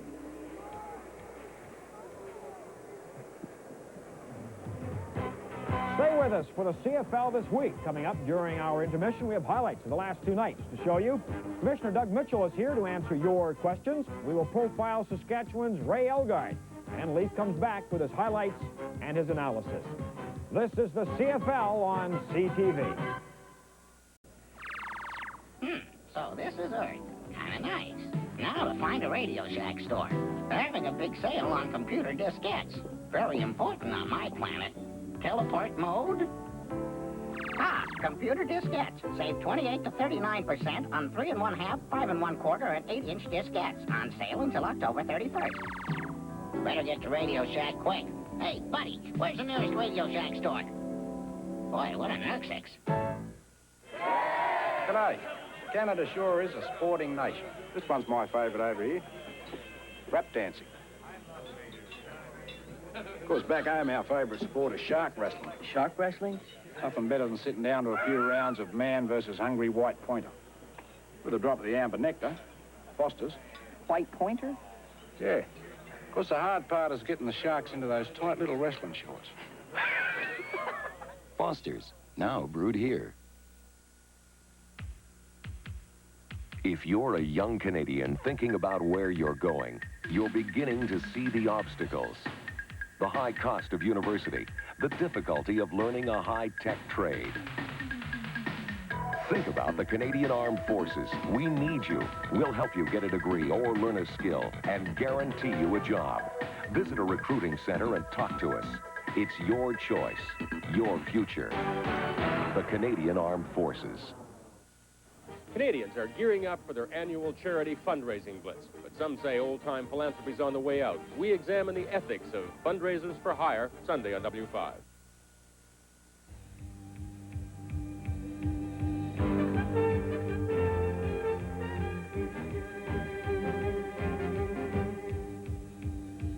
Carling O'Keefe Sports, the CFL this week. We've certainly got an entertaining football game going on right now. Hope you'll stay with us for the remainder. But what we'd like to do right now is look back over CFL action over the past couple of nights. 2 very big games played in the Western Conference title race.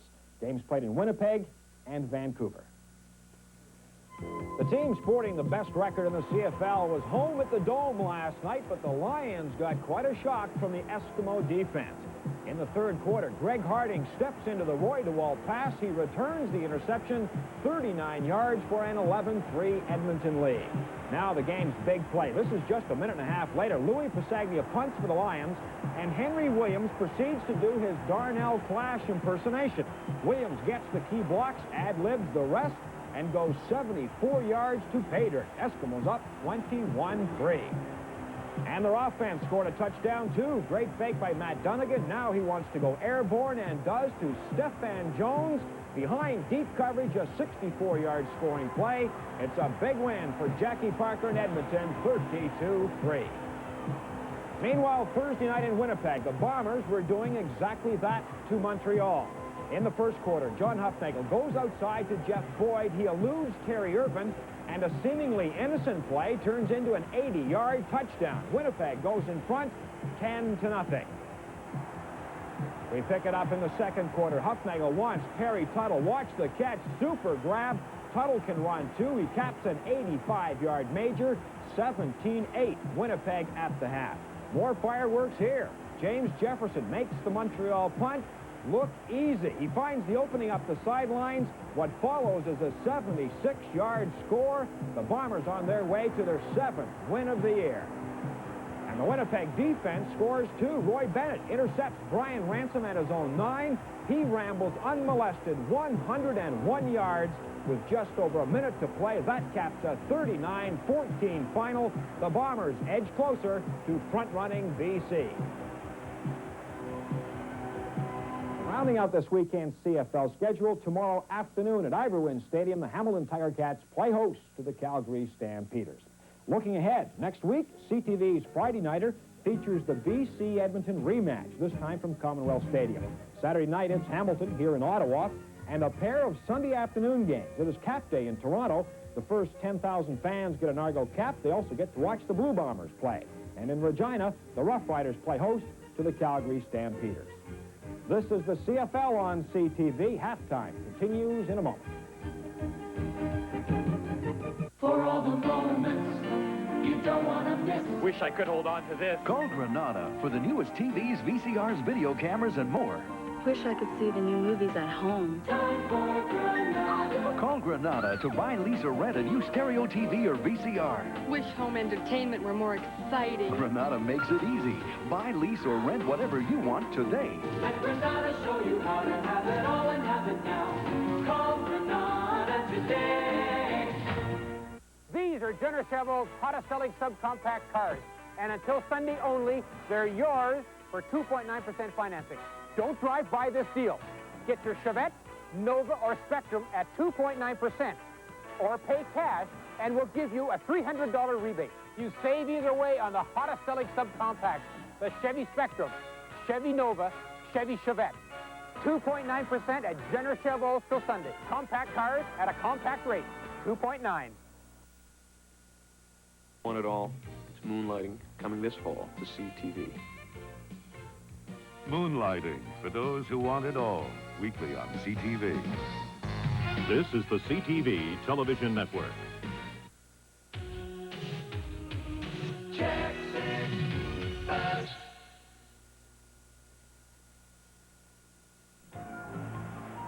I don't think anybody is, or anyone who's a professional athlete is ever completely satisfied with how good he is and what he does.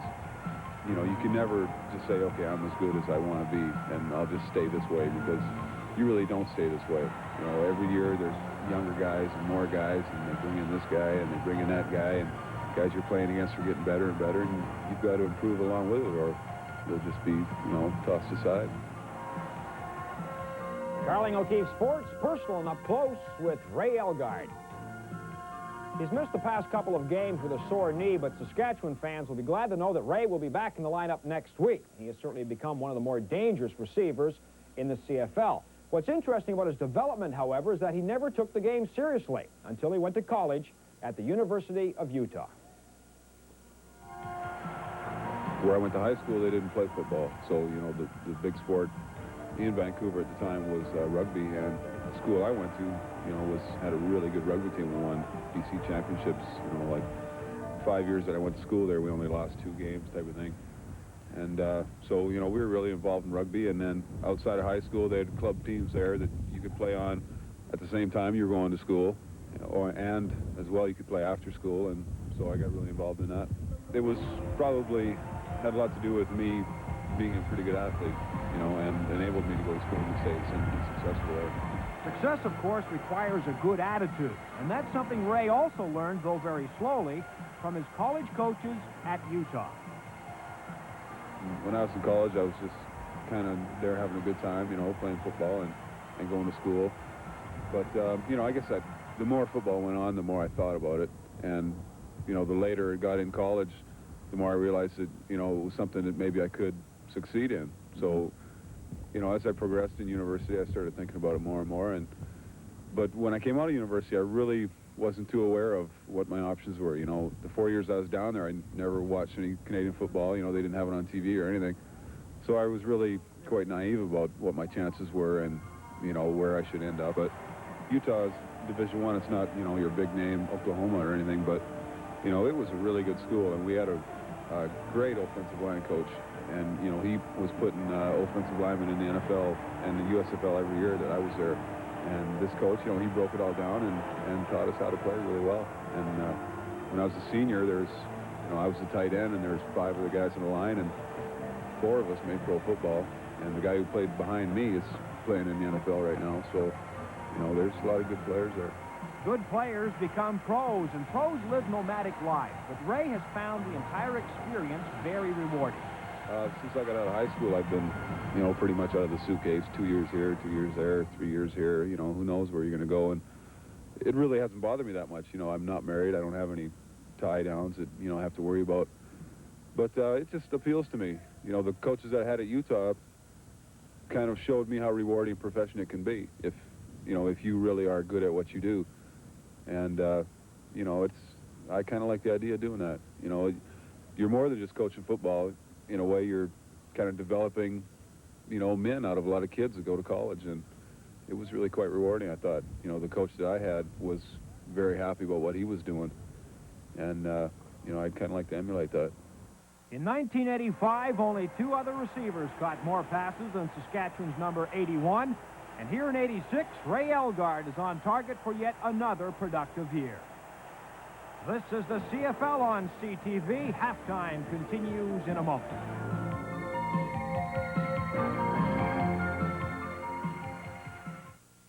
Some people think we're magicians, but at Selco's Furniture and Appliances, there's no trick. Because Selco's in Victoria and Campbell River carries Mitsubishi, a name you can trust for televisions, VCRs, and stereos. When island families want service, they come to Selco's. And when they want quality, they ask for Mitsubishi. At Selco's, we've been turning houses into homes since 1968. Selco's Furniture and Appliances in Victoria and Campbell River. An automatic transmission failure. It doesn't happen often, and it's a sad story. But there can be a happy ending. Today's automatic transmissions are highly complicated. It takes a specialist, and the professionals at Alberni Automatic Transmission are the best. From start to finish, they do it right, and that's a promise in writing. You may not need us now, but when you do, Alberni Automatic Transmission, 130 Cliff Street, Nanaimo.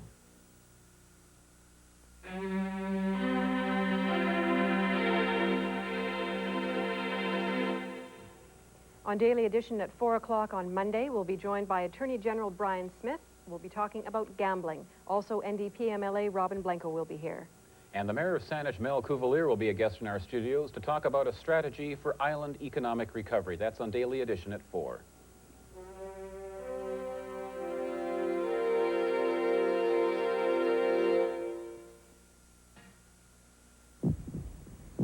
This year, something special is happening in the Canadian Football League. Each team is going to play one regular season game for the Heart Fund. Support the Heart Fund game in your city by purchasing your tickets at specially designated outlets. That way, 50% of your ticket price will go directly to the Canadian Heart Foundation. Watch for further ticket and game information. The Heart Fund game. For many people, it's the game of a lifetime.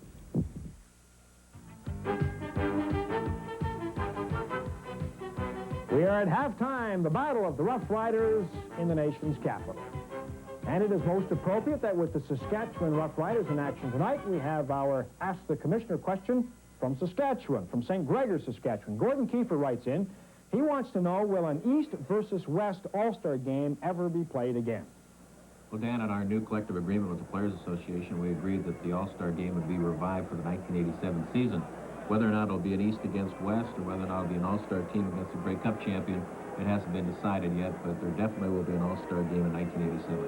I think a lot of the fans aren't aware, but this is one of those things that is not entirely in the hands of the CFL. The Players Association is involved here. Very much so.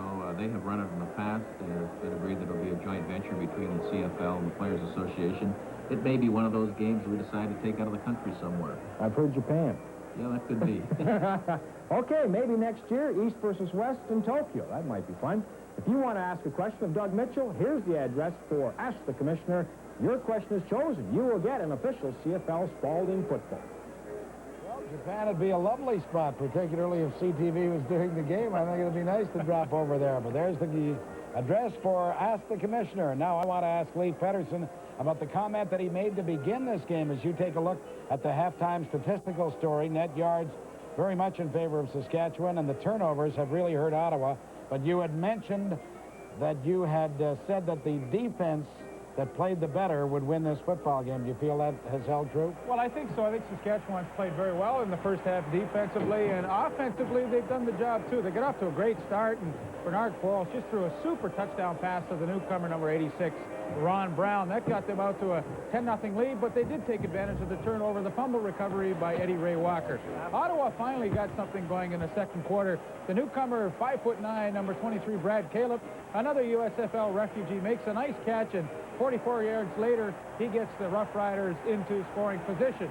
Number 19, Robert Reed, takes over from there, and from 3 yards out, he bangs his way in, and the Ottawa Roughriders had made somewhat of a comeback, narrowing the gap to 13-10. But Saskatchewan late in the second quarter kind of pulled away once again. After a good kickoff return by Derek Zeno, Bobby Johnson capped it off with his 11th touchdown of 1986. At the half we stand, Saskatchewan 23, the Ottawa Roughriders 10. And as you see, Dean Dorsey is all set to kick it off for the Ottawa Roughriders to begin play here in the second half. It will be Derek Zeno from his 15-yard line. And Zeno runs smack into the arms of number 42, Henry Taylor, the Ottawa Roughriders middle linebacker. Well, it was a lot of fun here at halftime as they introduced the 1951 Ottawa Grey Cup championship winning team. And, of course, that's a Grey Cup that Saskatchewan fans will remember because the Dauber, Glenn Dobbs, Martin Ruby, all those fellows went to Toronto that year hoping that Saskatchewan could win their first ever Grey Cup, but they were going to have to wait 15 years for that to happen because Ronnie Lancaster and George Reed finally turned the trick in 1966. Was that not right here at Lansdowne Park? No, it wasn't. It was in Vancouver, as a matter of fact. The first down play takes Saskatchewan out to the 43-yard line. Bobby Johnson, the ball carrier. Well, Bobby Johnson, we just showed you scoring a touchdown in our halftime highlights once again to start the third quarter, getting the workload and doing a good job across the right side. Boy, anytime you can get that kind of yardage on first down, 8 yards on the running play, you're in great shape. Now Bernard Quarles has all kinds of liberties that we're play to call. On second down and 2, the handoff goes to Denny Ferdinand, and he should have the first down because he appeared to cross that 45-yard line. Craig Walls, number 60, was there to make the tackle. Well, I would have liked to have been a fly on the wall in that Ottawa dressing room at halftime because I would think that Joe Moss would have had something to say to his troops. Well, the only thing I'm really disappointed in Ottawa defensively tonight is there's really been no imagination, no trying to blitz and pressure the quarterback. There's really been no stunts by the front four, the defensive linemen, some twisting. They just played it so basic. It is first down. A penalty marker is down as Bobby Johnson gets to the outside. And with a good little move, he crosses midfield into Ottawa territory at the 53-yard line. And it'll be close to a first down. Yeah, I'm sure they'll decline the penalty. Bobby Johnson really running hard when he gets to the outside. He's got the good speed, good acceleration, and tried to split those tacklers as they teach all the running backs to do. Split them, don't try and go around them.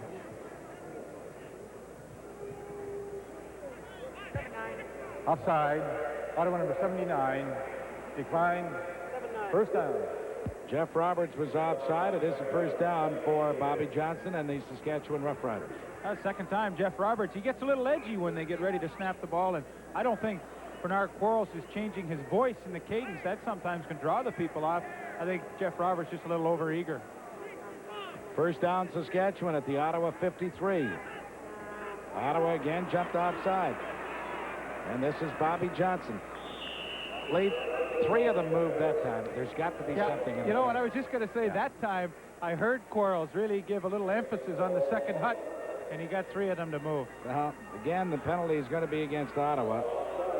you know, a lot of the defensive players will complain to head referee Bud Ulrich that he's doing it on purpose, so the officials are at liberty to call the quarterback for trying to induce the defense to go offside, but as yet, really, Bernard Quarles has not been flagrant doing it. Offside. Ottawa number 79. First down over.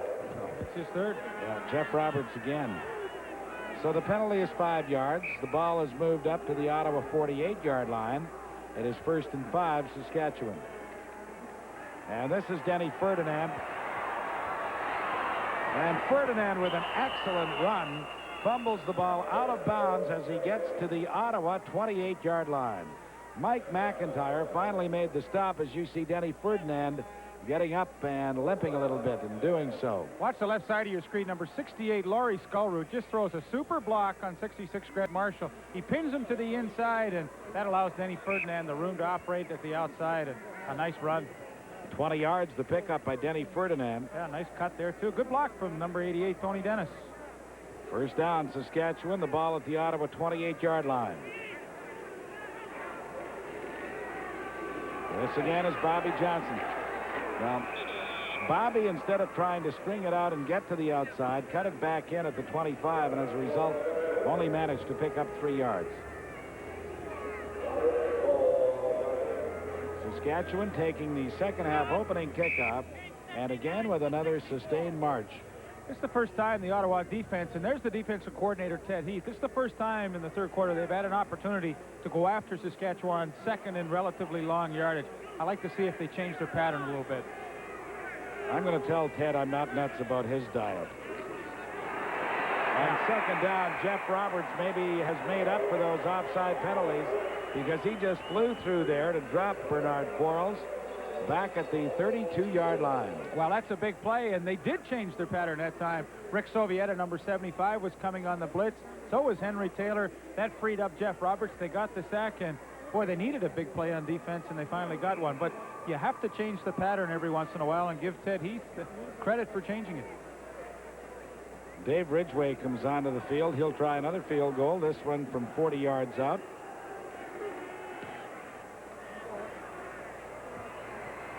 And it is good. You know, if you may recall, it was either last year or the year before we were here when Dave Ridgway kicked 8 field goals. He's doing a number again tonight.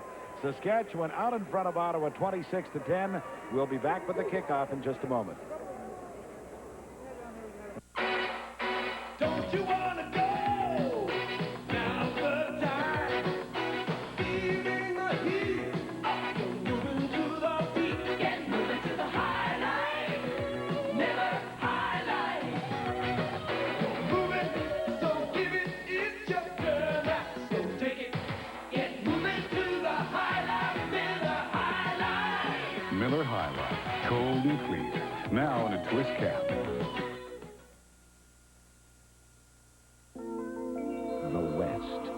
Big country. We spread our wings across the prairies. From Ontario, Flying high, we do our best. across the prairies and mountains, We're the Pacific Western Airlines. all the way to Vancouver. Spread our wings across the west.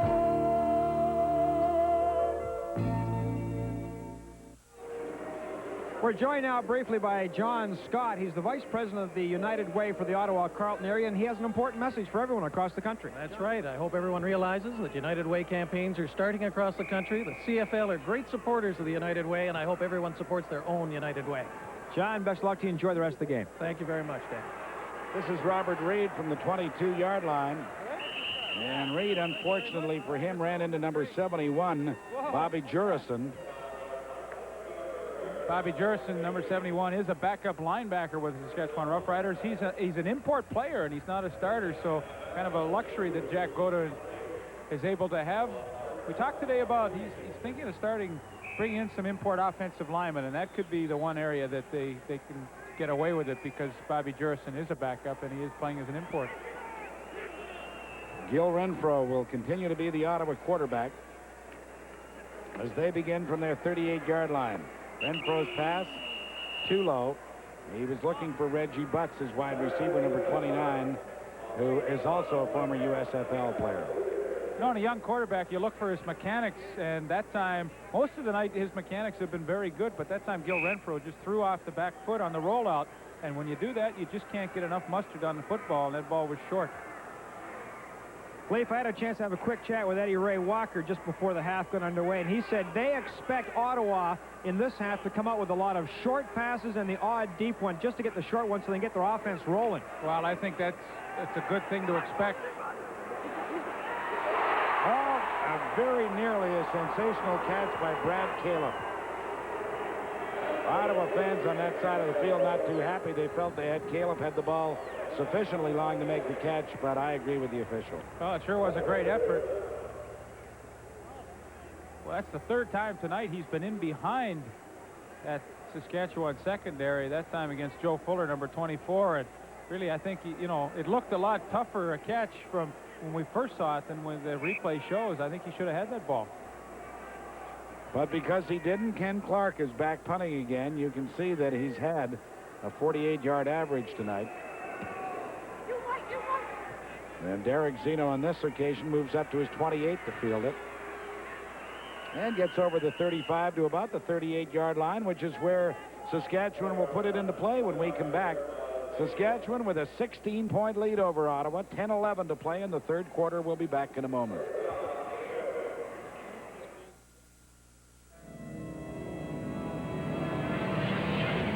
For all those performance cars that want to keep performing even in wet, sloppy weather, Goodyear introduces the Eagle GT Plus 4. High performance and all-weather performance in one remarkable tire. The Eagle GT Plus 4. The performance won't be canceled by the weather. You either have Goodyear Eagles or you need them. Cooper has always given you the best protection in hockey. Now we've got you covered right down to the ankles. Introducing new Cooper Ruse skates with our exclusive Cooper Comfort Wedge. It supports and locks your heel and ankle into place for a long-lasting, comfortable fit. Because better fit means better skating power and control with every stride. Ask for Cooper Ruse with the Cooper Comfort Wedge. The world plays hockey with Cooper.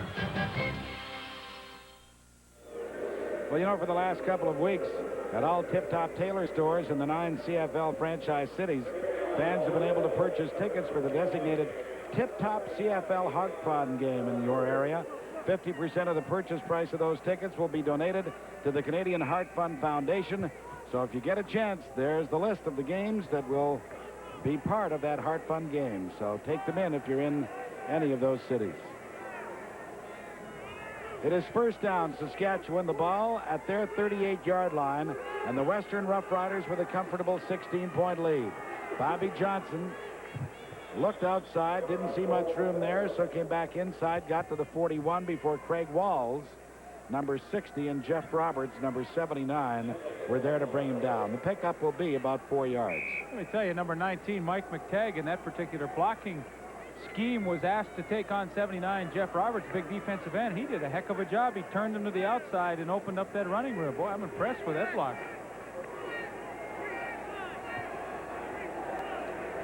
So on 2nd and 6, Saskatchewan playing it very conservatively. They've done nothing but run until that particular play. And I would think that Tony Dennis wishes that they had continued to run because he took a real smack from Rick Sovieta. Well, had he not juggled that football, I don't think he would have taken that hit. But for a linebacker, Rick Sovieta, your eyes are the size of grapefruits when you see one of these coming up. Look, he just gets a chance to rip right through them. And when you're playing linebacker, that's fun.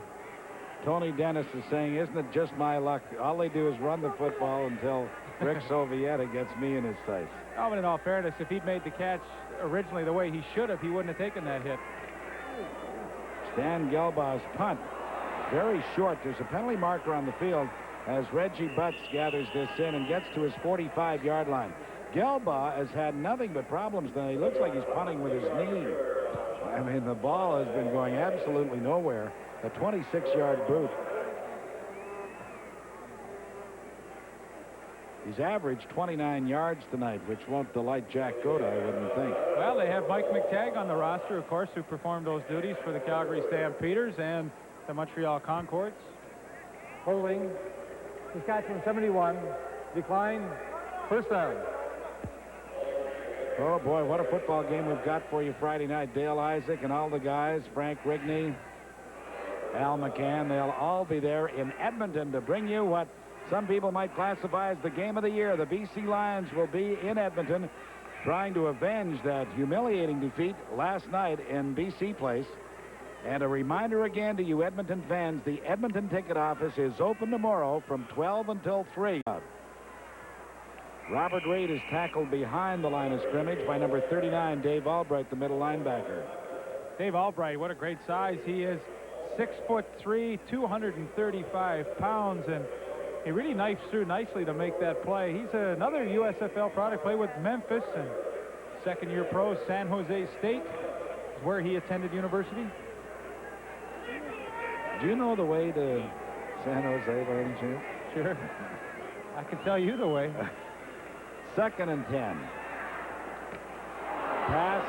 Well, Brad Caleb had it hit him on his shoulder pads and bounce off.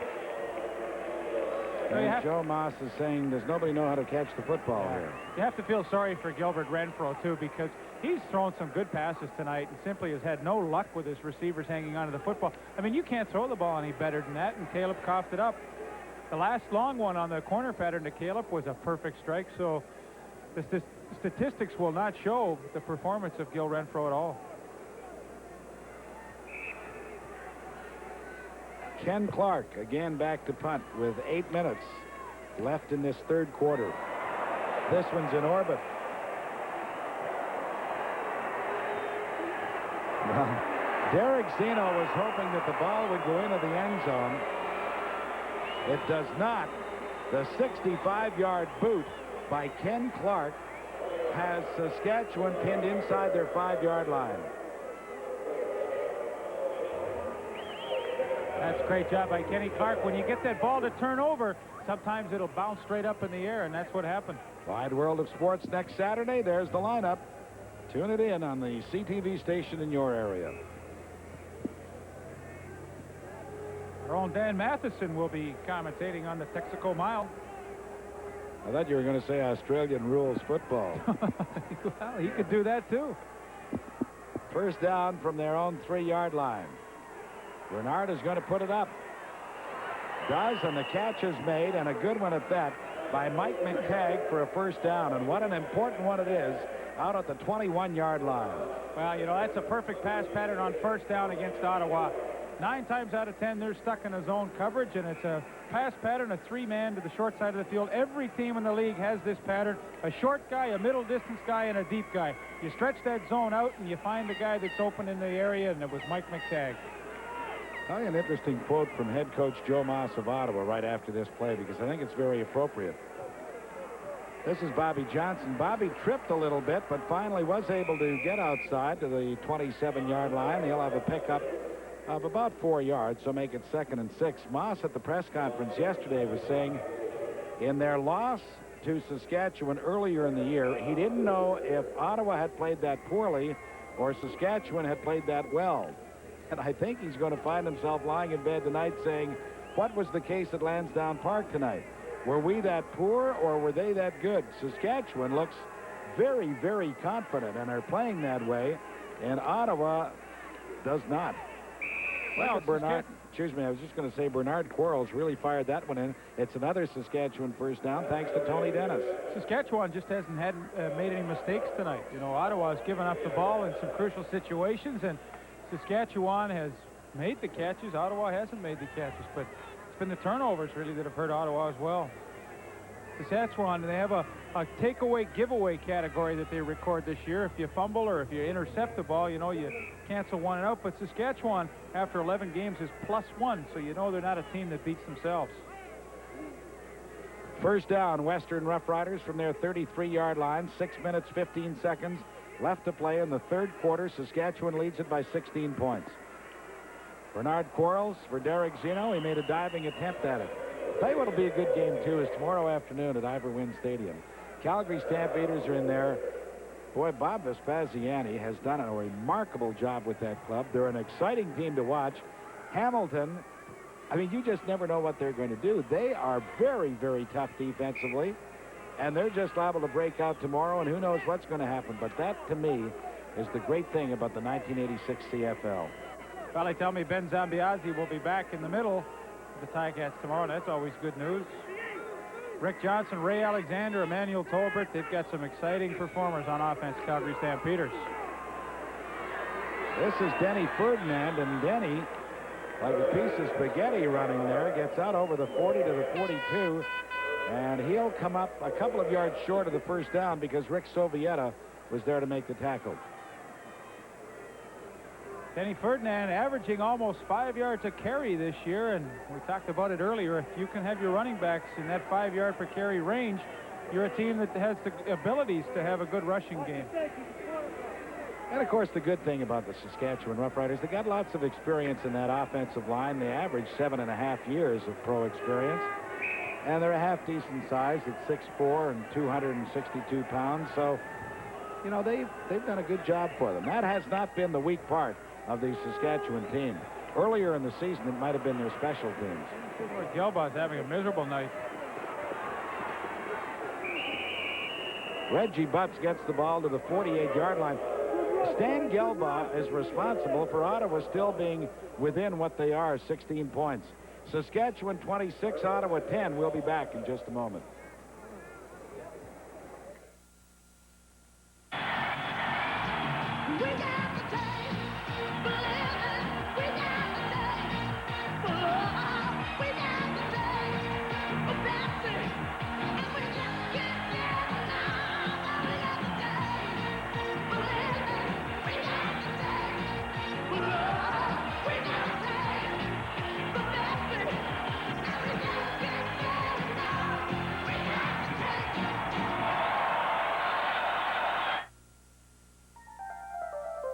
Zenith's clean, cube-shaped styling gives you so much screen from side to side and corner to corner, it makes watching television a whole new ballgame. Zenith. Quality. Edge Gel. Watch this demonstration versus foam using an ordinary credit card. First, I'll shave the left side with foam, the right side with Edge. Now listen to the foam side. Then listen to the Edge side. See why most men agree. Nothing shaves closer than Edge. All right, that's the score of this ball game, but it was not the score in 1951 at the Grey Cup game, because a guy who's just going to lean in here and let you see what he looks like. He doesn't have a whole lot of hair, but I'll tell you, he was the most popular athlete that ever put on an Ottawa uniform. I'm talking about Bobby Simpson, who was with that 1951 team and is here for the reunion. Bobby, it was great to see those guys. Howie Turner looked sensational. They all look very good, Pat. They're in great shape. The only thing is, I put on about 40 pounds. I don't believe that. You look as svelte as I can remember you. Bobby, let's just bring back a memory or two for fans across the country. Tell us the big moments of that 1951 game. Well, just getting into the Grey Cup was a big thing. We were tied with Hamilton to Toronto, and the flip of the coin give us a bye, and Hamilton and Toronto knocked each other off, and we got what was left, and we ended up in the Grey Cup. Great Glenn Dobbs was fantastic, and it was a great game. Bobby, I'll tell you, a lot of us remember it. I was telling the fans that it was the first Grey Cup that I ever attended, and it's so great to see you and the other fellows pass along our best wishes. Thanks very much for coming up to see us, and continued success to you and all the rest of the guys. Pat, thank you. It's always a pleasure. Thank you. Bobby Simpson, one of the greatest athletes ever in the CFL, one of Canada's outstanding basketball players, in addition to being one of the very best pass receivers in history, and certainly the most popular athlete to ever play in Ottawa. So now let's get back to this ball game, where the Roughriders from Ottawa are in Saskatchewan territory. And Gilbert Renfro very alertly just handed the ball off more or less to Robert Reed. Reed ends up losing yardage, and it'll force a third down punt, or at least a third down kick of some description by Ottawa, because they lost about 5 yards. Saskatchewan's really had some good production from their front four tonight. They came with the blitz that time. Dave Albright couldn't get the sack, and then Nick Hebler, number 99, comes in. He's got him wrapped up, and he pitches it off to Robert Reed. But by that time, Billy Jackson and the rest of the crew had arrived. Well, here's that Ottawa third down punt formation, and let's see what happens. Sometimes the direct snap goes to the quarterback. It does. This is Tom Burgess. Burgess' throw was intended for Mark Lewis, but it was a fine defensive play by Mike Magruder, number 28, that knocked the ball down. Let me tell you, if they ever go back to that formation again and Burgess rolls out, he's got to throw it back to Ken Clark. Ken's a former receiver. He can catch it. There was nobody within 50 yards of him. Ken Clark goes to the right. Burgess goes to the left on your screen. He's going to try and attempt to get the ball into Mark Lewis. No way. He really forced that one in there. He had no choice. It's a third down gamble. But if he'd ever thrown back to Ken Clark, they'd had a big play. 3 minutes and 40 seconds left to play in the third quarter of a 26-10 ball game. Saskatchewan leading. Because Ottawa turned the ball over on third down, that is considered a turnover, their fourth of the game. Bernard Quarles going deep. Ron Brown makes the catch. The newcomer to that Saskatchewan offense makes the catch at the 23. There is a penalty marker down. Now let's see if it is offensive pass interference or defensive. Defensive pass interference is the call. Saskatchewan is inside the Ottawa 25. Calvin Lovell got turned around, and Ron Brown makes the catch for the Western Roughriders. Interference, Ottawa number 21. First down. And as so often happens when a long bomb is thrown a little short, the wide receiver has the ability and the opportunity to turn around and make the adjustment, whereas the defensive back has his back to the play. And Ron Brown, he's had a heck of a game. Touchdown, 3 catches. A good addition to that Saskatchewan offense. Bernard Quarles with a first down at the Ottawa 23. Bobby Johnson trying to get around the corner. Gets to the 15-yard line. So he'll come up with a gain of about 7 yards. Roger Aldag, number 44, the 11-year veteran of the Regina Junior Rams, came around the corner and sealed it off for Bobby Johnson to find some running room. Bobby Johnson has carried the ball 15 times tonight for a total of 69 yards. Also has caught 5 passes for 58. How about the left side of that Saskatchewan line? Laurie Skullroot, 13 years. Roger Aldag, 11. Not too bad. Helps bring up the average a little bit, doesn't it? Joe Paupow in now on second down, and about 3 yards to go for the first down. Toss goes to Johnson. He cuts it back neatly, gets to the 11-yard line. He'll have another Saskatchewan Roughrider first down, and Joe Paupow will leave the game. Bernard Quarles will come back. Nice job once again in a short yardage running situation by number 30, Denny Ferdinand, to kick out number 36, Treg Songi. Bobby Johnson follows it up to the inside, and they pick up another first down. But watch at the bottom of your screen. Number 30, Denny Ferdinand, does a nice job. Kicks him out to the outside, and that allows Johnson to cut back. I'll tell you, the few people in Ottawa who are interested in the Roughriders are really going to be wild if they drop this game.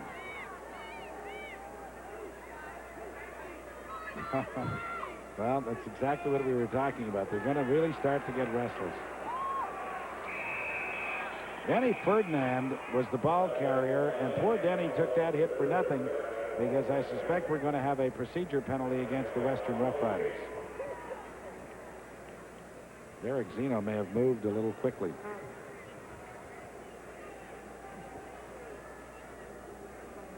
It's actually offside. The call against both teams. Ha! Figure that one out.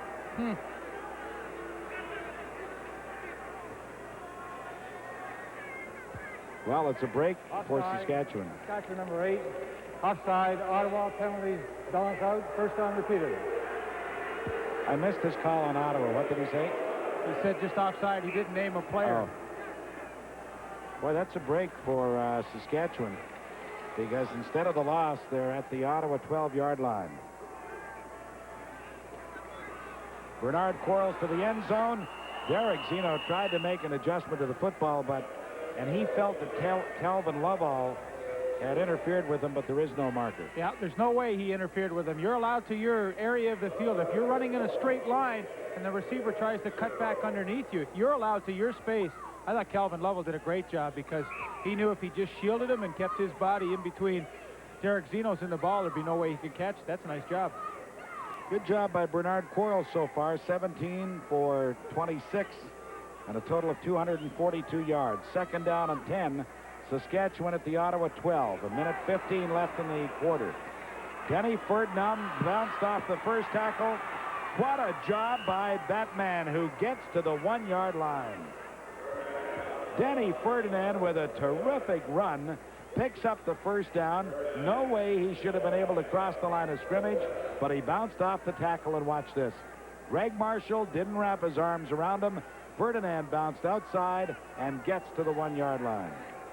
He just does a great job. They come up a little short of that first down. There's no question that they'll go for it in this situation. Joe Paopao comes in, but I'll never forget when we first saw Denny Ferdinand come up to the Montreal Concords. He ran so hard we thought he must have been the main back at Texas in the wishbone or something, not the Montreal Concord Juniors. He's just a tremendously hard runner when he gets it in high gear. Ball is at the 2-yard line. Paopao back in there. The give is to Bobby Johnson. Touchdown, Saskatchewan.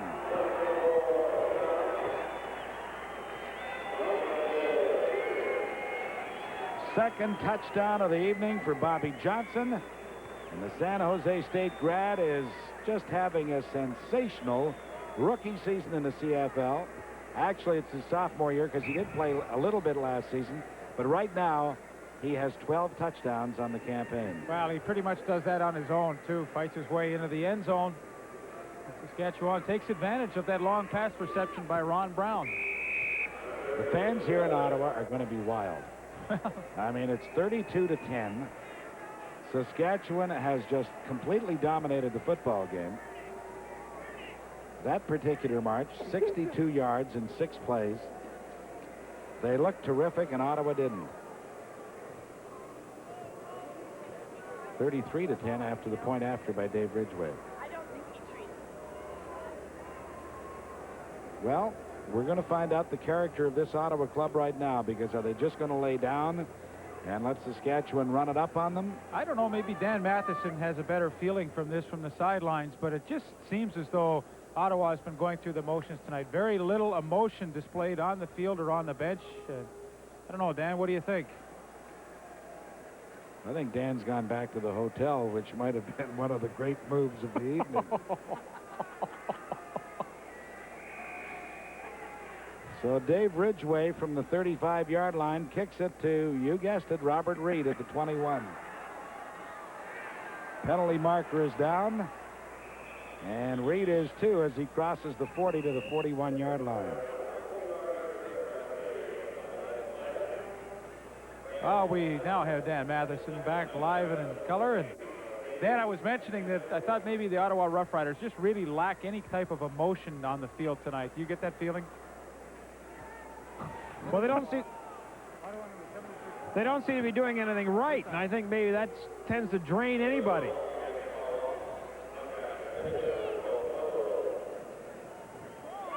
Yeah, they're just kind of walking around, going through the motions. There's not a great deal of intensity going on over there.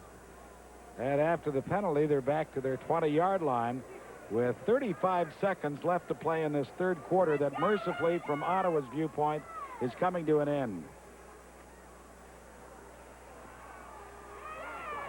Pass is complete to number 26, Clorindo Grilly. And Clorindo makes his 17th catch of the season, getting the ball to the 28-yard line. Gilbert Renfro has had very little support tonight. Glenn Suter, incidentally, came up to make the tackle for Saskatchewan. Gilbert Renfro's numbers are not going to be wildly impressive. Boy, Ottawa's dropped the ball all over the field. I'll tell you who hasn't, though, is number 26, Clorindo Grilly. He's a rookie from McMaster, originally drafted by Edmonton in 1984, could not make the roster, went back to school, got some more experience, and now he's finding himself starting in the CFL with the Ottawa Roughriders. And Ottawa does pick up the first down on the final play of the third quarter. Saskatchewan has this one well in hand. They lead Ottawa 33-10. We'll return with the fourth quarter in a moment.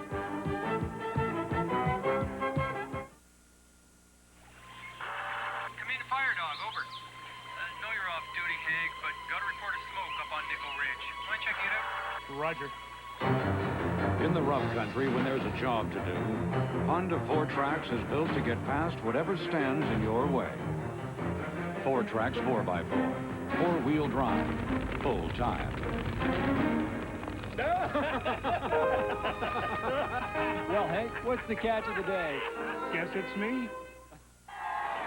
Right. This reminds me of back home. The only thing we like better than getting out in the water for a bit of a spin is getting back onto dry land. Never panicked about it, though. Always knew there'd be a drop of the amber nectar waiting for us. Foster's lager. You can get Foster's in Canada now, and they won't sting you any more than they do for your regular brew. Ah, ripper. Mind you, in Oz, we tend to take things a bit easier. We like to hollow the canoes out first. Foster's, now brewed here. This year, something special is happening in the Canadian Football League. Each team is going to play one regular season game for the Heart Fund. Support the Heart Fund game in your city by purchasing your tickets at specially designated outlets. That way, 50% of your ticket price will go directly to the Canadian Heart Foundation. Watch for further ticket and game information. The Heart Fund game. For many people, it's the game of a lifetime. As we begin the fourth quarter of play, Ottawa has the ball at its 30-yard line. Gilbert Renfro's pass across the middle, broken up by Eddie Ray Walker. Pass was intended for Clorindo Grilly. Funny, in the 50 years that I've been on this earth, I've never known anyone called Clorindo.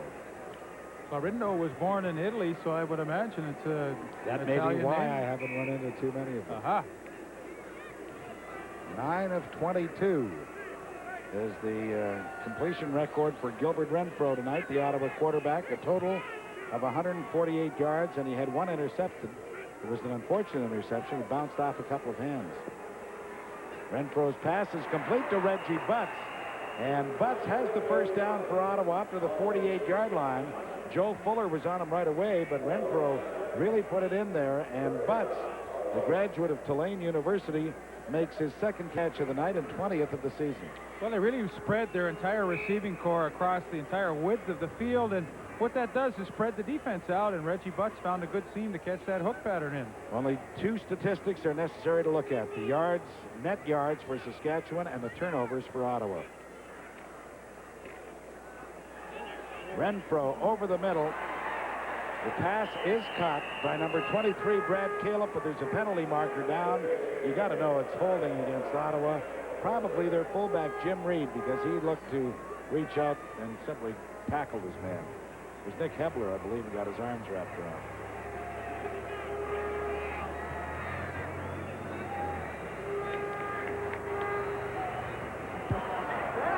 Holding, Ottawa number 32, first down over. Well, that was a good call, Pat. Jim Reed, a bit of a mismatch trying to block against Nick Hebler and trying to protect for the quarterback. He got caught. And so the penalty moves Ottawa back to their own 38-yard line. They've got to get to the Saskatchewan 51.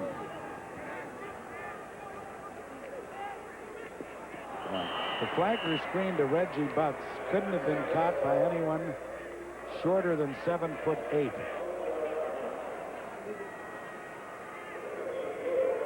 Well, that's a wide receiver screen. Everybody seems to be using it these days. It's not a new play, but technically it's a pretty difficult play to coordinate.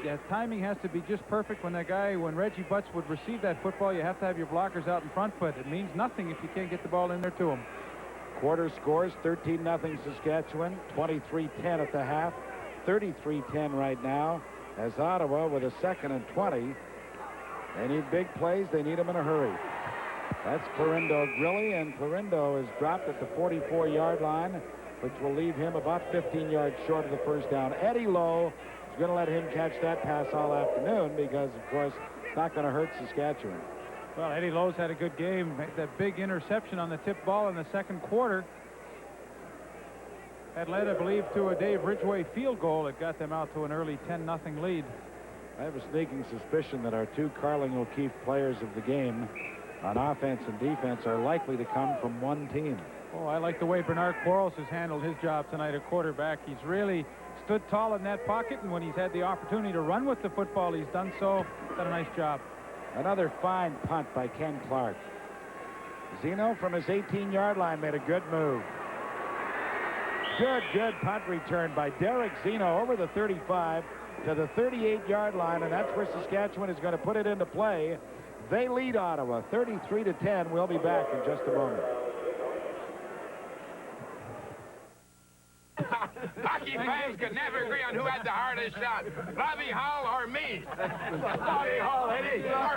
Or who was the better skater, me or Gordie Howe? It was Gordie, Eddie. But one thing we can all agree on is Miller Lite. Because we know light tastes great. Light tasteless, Billy. Tastes great. Tasteless, Billy. Boy, I'm going to keep my nose out of this one. Light beer from Miller, now available with a convenient twist cap.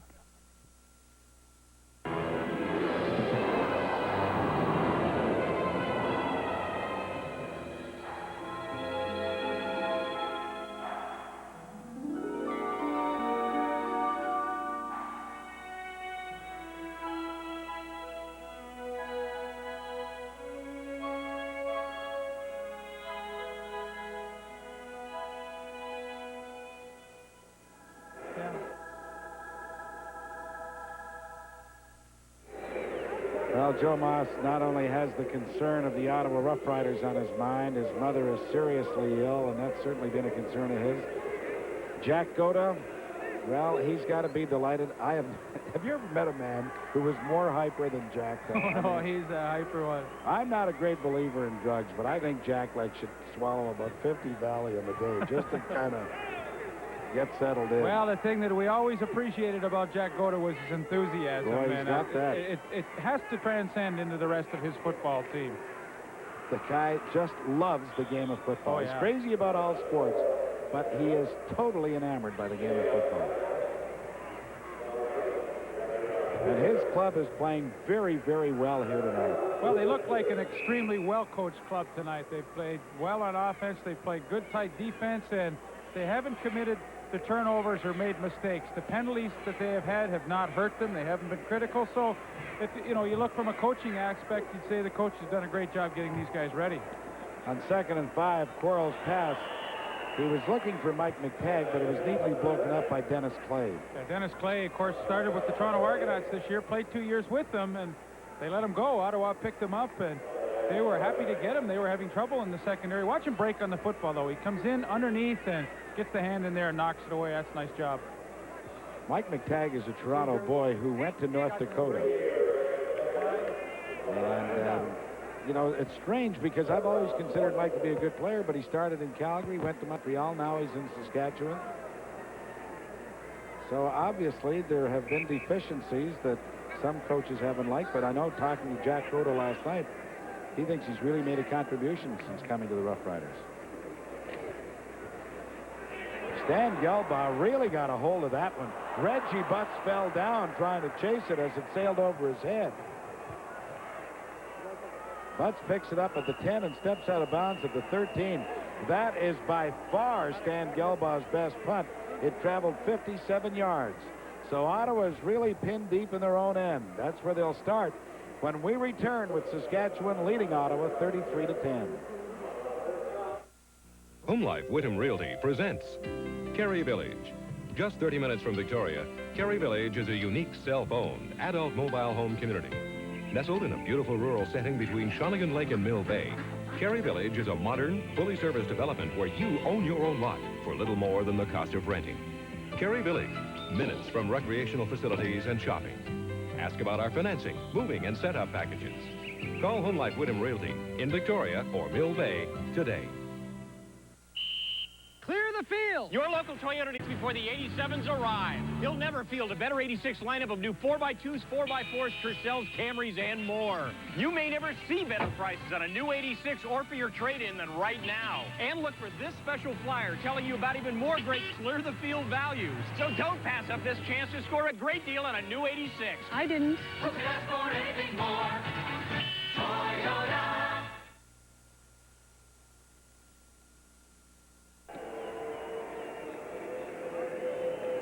Leif Pedersen was saying a little earlier how the Eastern Riders looked a little listless tonight. I investigated that on the other bench from Saskatchewan.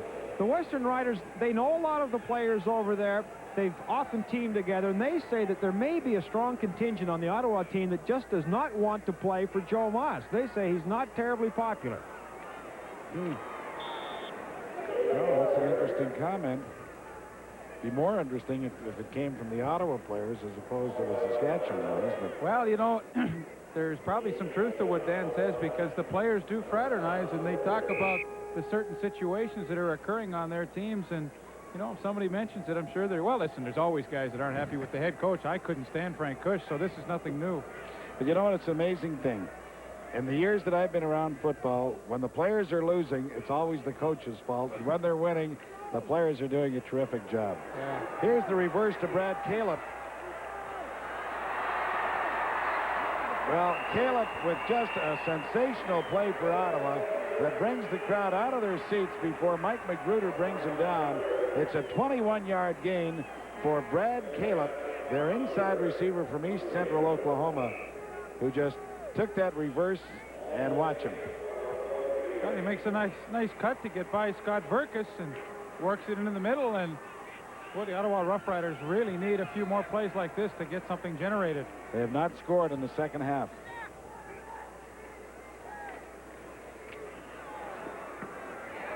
Oh boy, I mean, you can't throw the ball any better than that, can you? Mark Lewis made the catch for Ottawa at the 50 as a penalty marker came down.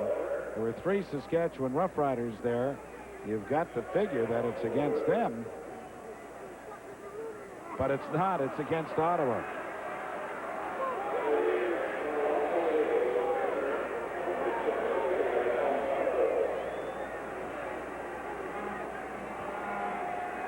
Well, there's one thing Ottawa fans can say. We've got some pretty nice-looking cheerleaders. Football club may not be a whole lot right now, but the cheerleaders are good. Can't convince them that their team's losing. No. Forward pass interference. Ottawa number 26. First down over. Clorindo Grilly called for forward pass interference, so you've got to know he was called on a pick play that allowed Mark Lewis to make the catch. Back at their 33-yard line now. What a job Renfro did. Looked like a hurdler as he gets out over the 40 to the 43-yard line. Boy, he made something out of absolutely nothing. Eddie Ray Walker finally brought him down.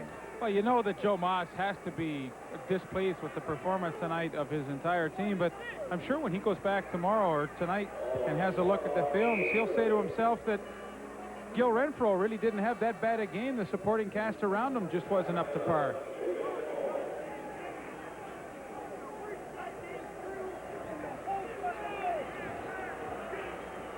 Well, you can tell that Joe Moss isn't particularly pleased about a number of things. And I think he's particularly disturbed at the officiating, which I think has been pretty good tonight. I haven't seen any fault with the officials tonight. The Ottawa Roughriders have just beaten themselves. Clorindo Grilly had a chance to make a catch there and couldn't hang on to it. And boy, if you're Gil Renfro, you have to be discouraged because he has not thrown the ball poorly at all.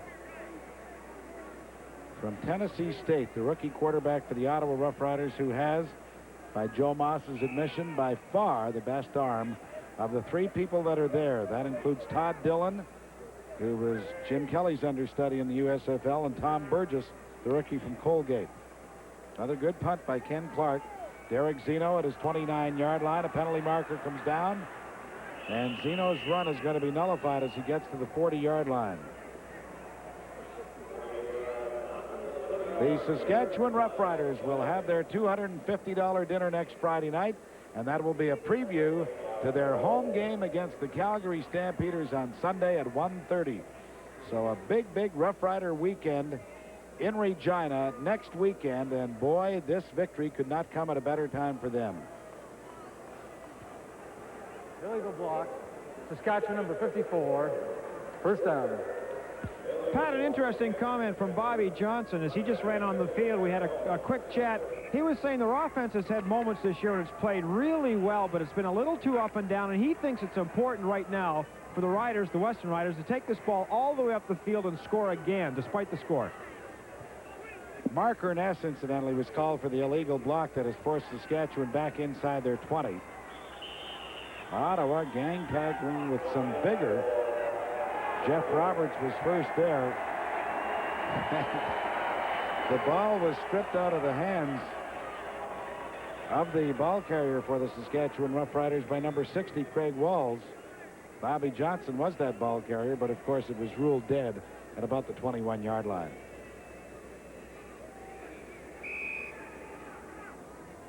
All the fans are leaving, and I guess you can't blame them. 33-10 is the score. Saskatchewan over Ottawa with 8:06 left to play in this ball game. It's been a great one for Saskatchewan, but you certainly can't say that about Ottawa's performance. But this time, the Ottawa pressure does get to Bernard Quarles, and the sack is registered back at the 15-yard line. Lloyd Lewis and Jeff Roberts combined to bring Bernard Quarles down, and one of the few times they've been able to get in and get some good pressure on Quarles. Fourth sack by the Ottawa Roughriders tonight, but there's number 76, Lloyd Lewis. He gets the sack all by himself. Jeff Roberts just kind of piled on for good measure. Ottawa had 43 sacks coming into this ball game, which was 5th best in the CFL. So they had 4 more tonight. Gives them a total of 47 on the year. As Stan Gelbaugh again has delivered a great punt. Reggie Butts from his 48-yard line.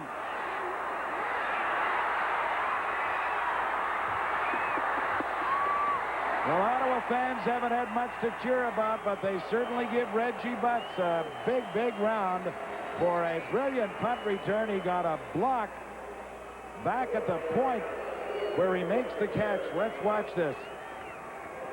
Mark Lewis was the guy that opened it up, and also on the downside there was Dennis Clay. So with 7:20 left to play in the ball game, Saskatchewan leads Ottawa 33-10, but the Roughriders have the ball deep in Saskatchewan territory.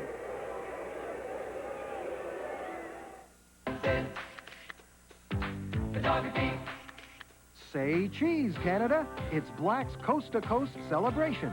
Snap up some terrific savings on your photographic needs and celebrate the reasons why you say cheese. Friends, when we say you don't pay, Black's is photography.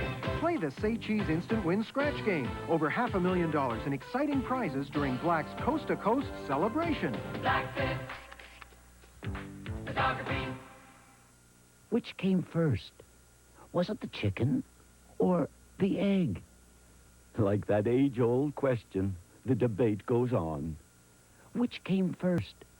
Was it the quality car or the quality dealer? Honda really does have a simple answer, though. When it's a quality car being sold by a quality dealer, it's you who comes first. Drive a Honda at your BC Honda dealer today.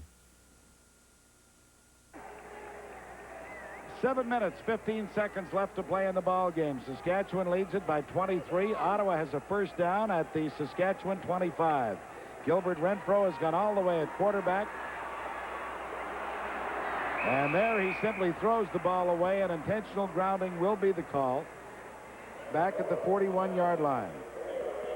Well, Al Johns getting a chance inserted in that lineup. Number 77 was the first Saskatchewan member of that front four to get in and get the pressure. That play just took a little too long to develop. There's 77, Al Johns. He's in on the play. And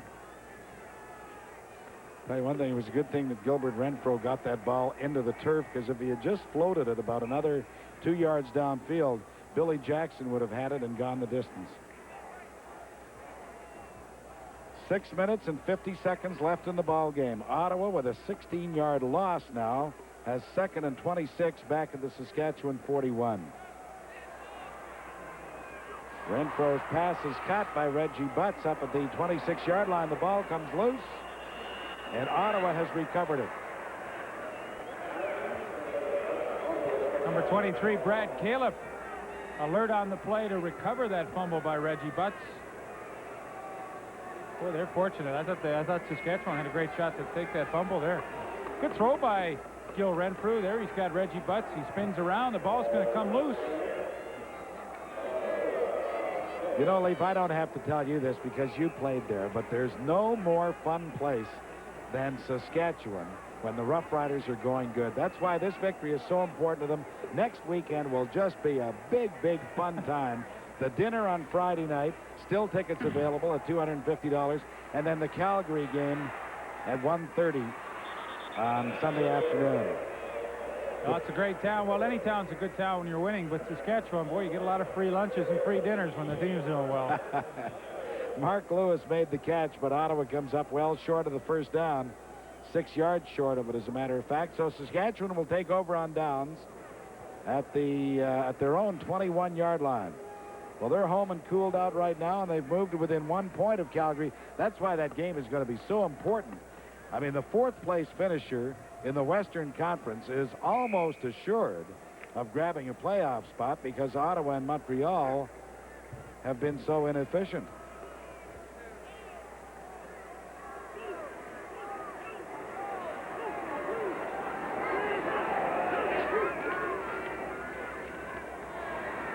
Quarles hands the ball off to Bobby Johnson, and he'll end up losing about a yard. He won't be too concerned about that, as Jeff Roberts was there to make the stop, number 79. Oh, this is the stage of the game now. You're up by 23 points. You got about 10 minutes left in the game. You want to just try and stay healthy. You've got the win in the bag. You know, there shouldn't be any problem to just string the game out. Try and stay healthy and get home without any injuries.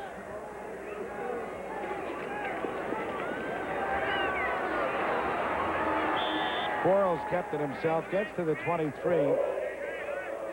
And now we're going to have a little punch-up. Is that Roger Aldag? Oh, yeah, Roger. Lloyd He likes, Lewis? oh, no. Roger will be right in the middle of that stuff. He's not the biggest guy out there, but got a big heart. Comes right through that 44. You're right. He's not all that tall at 6 feet, but, I mean, he packs a bit of a wallop, I would think. He weighs 255 pounds. Doesn't say a whole lot. No. One of the quiet guys on the team, but he does his talking on the field. Jack Goda told me tonight, he said, if I had a team full of Roger Aldags, I'd never have to worry about a thing. Had a brother Barry played in the CFL as well. Mm-hmm.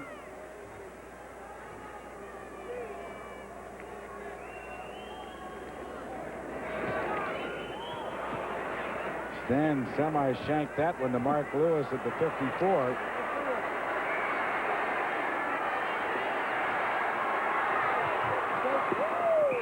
Well, first it was Reggie Butts. Now it's Mark Lewis, and he returns it all the way to the 25. He put on a couple of moves there, one of which knocked the official right back on the seat of his pants. Yeah, watch this. He's taking it to the right. The official goes for a little loop. There he goes. Nice bit of hustling by the rest of that return team. They actually ruled that he stepped out at the 31-yard line. And don't forget, just one of the big games of 1986 takes place next Friday in Edmonton. We'll have it for you. Friday Night Football on CTV at 9:30 Eastern Daylight Time. And you Edmonton fans, the box office is open tomorrow from 12 until 3. There's number 78, Scott Verkus. Watch, we're going to do a little helmet banging now. Second sack of the game. 4th sack in 2 games. Talking to General Manager Bill Quinter before the ball game, and old Scott's going around 285 right now in the poundage department. Quinter thinks that if he can get down to about 265, that'll be a good playing weight for him.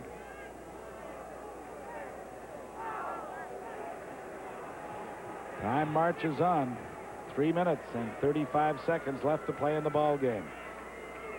Second down, Ottawa. Gilbert Renfro looks. Nobody is open. The ball comes loose. Robert Reed picks it up. And let's give him marks for a very alert play. When Renfro fumbled the ball, Reed was Johnny on the spot to pick it up and gets to the 30-yard line, which is a pickup of very close to 10 yards, but leaves Ottawa 9 yards short. Well, number 71, Bobby Jurison, a backup linebacker, getting an opportunity to play, comes in. Gil Renfro just doesn't see him coming and takes the hit.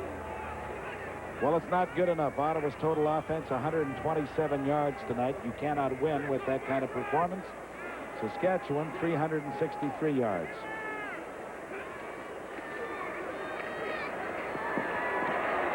Renfro. Calvin has the touchdown. Brad Caleb, number 23, with the touchdown reception for Ottawa. 31 yards, the touchdown pass. Gilbert Renfro to Brad Caleb.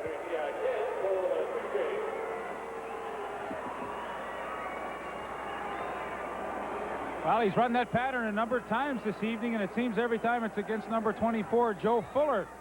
This time he just uses his speed, outruns it, and a nice throw by Gil Renfro, and well, I'm sure happy to see that for Renfro. He's had He's had a miserable night because his receivers have dropped the football, but this time he's right on target, and a good pass pattern by Brad Califf, and he scores his first touchdown in the Canadian Football League. Dean Dorsey's point after is good. It's a 33-17 score now in favor of the Saskatchewan Roughriders, and we're going to be back with the Ottawa kickoff in just a moment. I think you may see an onside kick right here.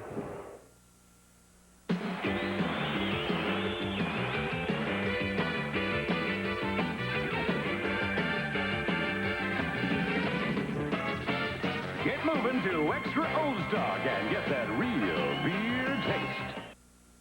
This Sunday on Question Period, a tribute to John Diefenbaker. A feeling and a pride of Canada. I am a Canadian. I'm proud to be a Canadian. I'm Pamela Wallen. Join us Sunday for a special edition of Question Period. Following today's telecast, the Carling O'Keefe Sports Defensive Game Star will receive a Royal Canadian Mint 1-ounce solid gold coin, presented by Tilley, Canadian manufacturers of fine leather goods. At Tilley, they bring together quality and creativity in all their products for all your needs, from their line of personal leather goods through to their travel wear.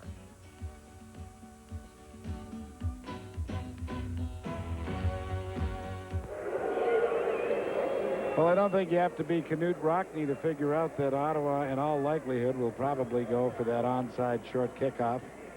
Well, Saskatchewan thinks so. They've got what they call their hands team in there, anticipating that, and that means they've got 11 guys up close to Dean Dorsey that can handle the football and are used to handling the football. Well, they didn't. Derek Zeno on the run from the 27.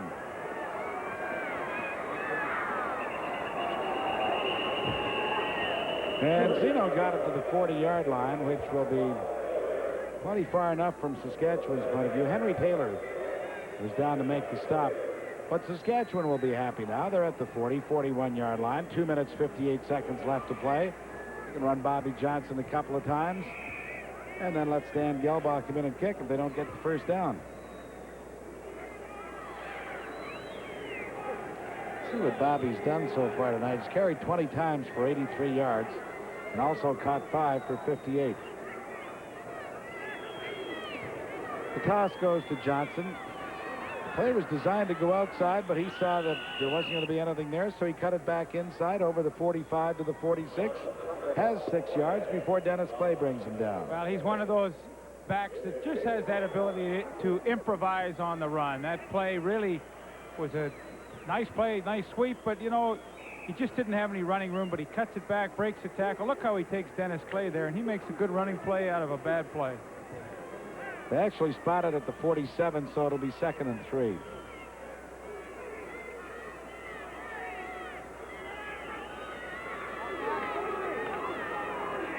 This is Denny Ferdinand. Denny really is, I think he's a very underrated back. Does a good job again, crosses midfield, gets into the Ottawa 52 before Craig Walls brings him down, number 60. See him jump over Darryl Hall? Yeah. Denny's carried the ball 6 times for 58 yards. Not bad, eh? Almost a 10-yard average. Well, he's averaging close to 5 yards a carry on the season, so you know he can get the job done too. Always looks like he's hurt though. He walks back. He's got the good limp and the good swagger when he walks. This is Bobby Johnson. Johnson was grabbed from behind by number 83 of the Ottawa Roughriders, Michel Bourgeot.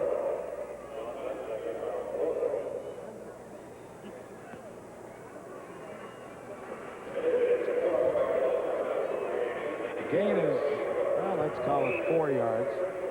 Well, 2nd down and 6 yards to go. Boy, it's exactly what they wanted to do. Let's run the string out here and run the football and keep it on the ground, keep that clock moving. Michel Bourgeot, Boise State. Ball is at the 47-yard line of Ottawa. Bernard looks, throws. That one was very nearly picked off. Bounced off a couple of hands, including Bobby Johnson. And now we've got Greg Marshall and number 61 of the... 51, it's Jeff 51 English. is Jeff English. Yeah. who just came over in a trade with the Toronto Argonauts. As Pat told you earlier, Gary Moten, of course, the middle linebacker, going to the Argonauts. Willie Pless out for a few weeks with a broken bone in his foot. I thought it was a good trade for Toronto. They've got Chris Schultz, who will be starting for them at the offensive tackle spot, so they could afford to let Jeff Inglis go in a trade. Well, I talked to Chris Schultz last week. Is he massive? He's a big one. He's a big one. He was up in the press box with him, and I just couldn't believe the size. 6'8", about 290 pounds. And I'll tell you, very excited about playing for the Argos, too. It was not phony enthusiasm. He said, I've got to get on with my career. You know, I had a good shot down there and started for Dallas.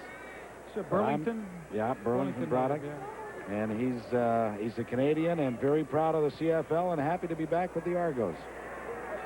Boy, great kick by Stan Gelbaugh. Sure is feast or famine with Yeah, Gelbaugh isn't it amazing? And we've got a penalty marker down. Well, it looked like there were sufficient yards given, but that may or may not be the call. Let's wait and see.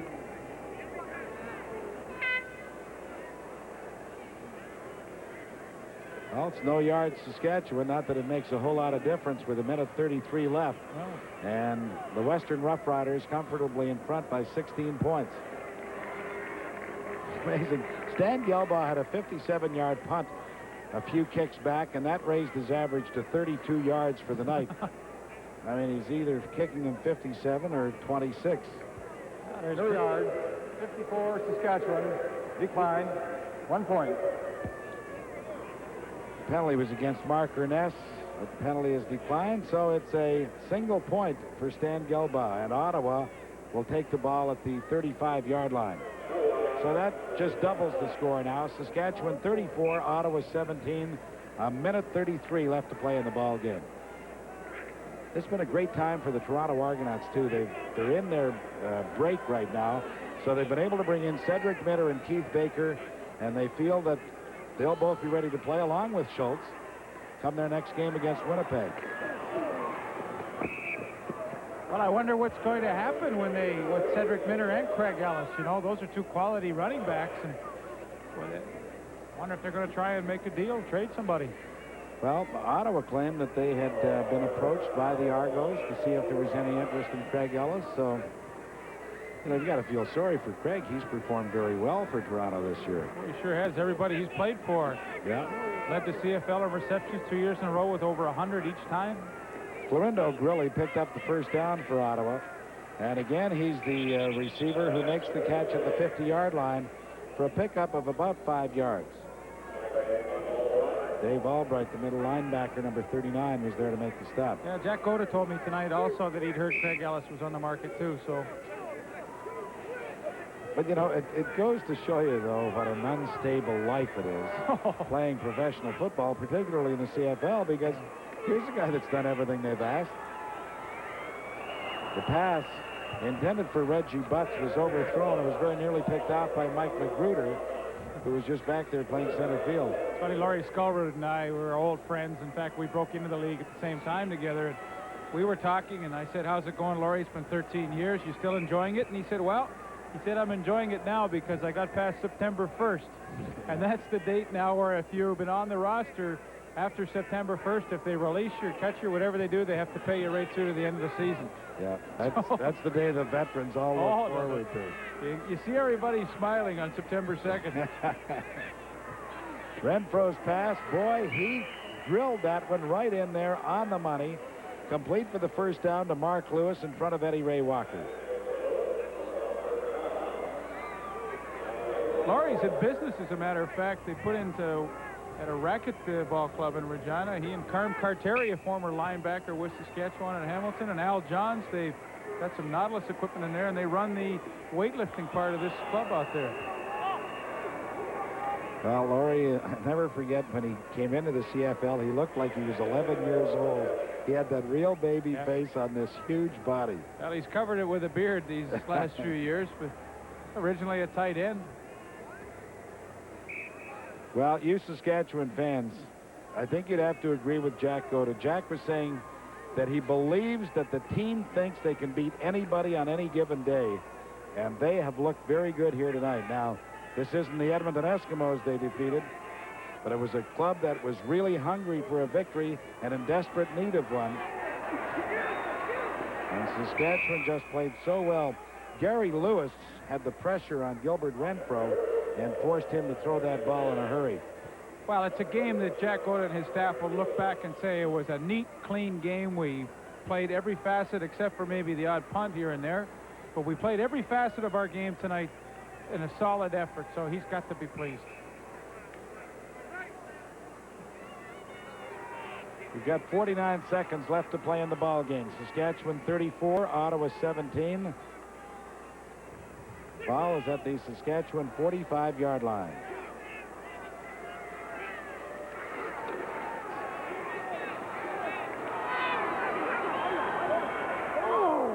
Mark Lewis was the intended receiver. We've got a penalty marker down. Now, Lewis complained that Trent Bryant interfered with him, and in fact, that is going to be the call.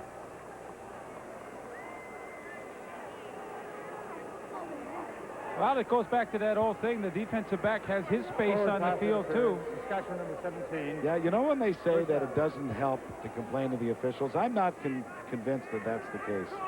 Well, I mean, I don't really see any interference there myself, but he's entitled to his area. If the receiver tries to cut in and bumps into him, I mean, that's too bad. Yeah. But Lewis did complain, and he gets the call, and Ottawa has the first down at the Saskatchewan 15-yard line. Renfro's pass was intended for Clorindo Grilly, but it was tipped by Eddie Lowe, the linebacker, number 42. Yeah, Eddie Lowe's had a strong game tonight, too. He got that interception early in the game and led to a field goal. Well, I don't think there's anybody on that Saskatchewan club that you can look at and say they didn't play well tonight. I mean, they all did. I agree.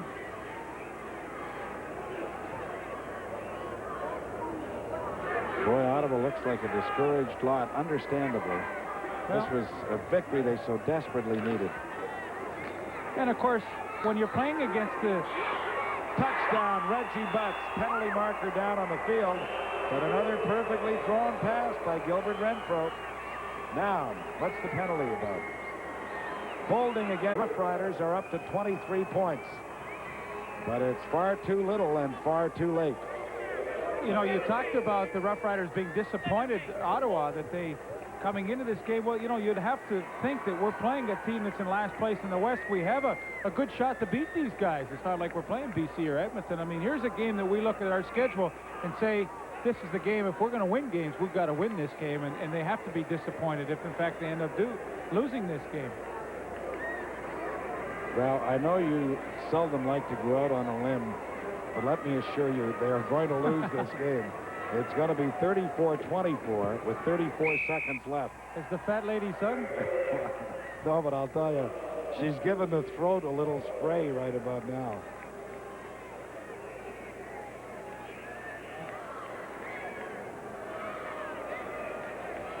Well, it's back to the drawing board, but you know, if I was Ottawa, I would look, obviously I'd be very discouraged by what happened. You are Ottawa. They call you Mr. Ottawa.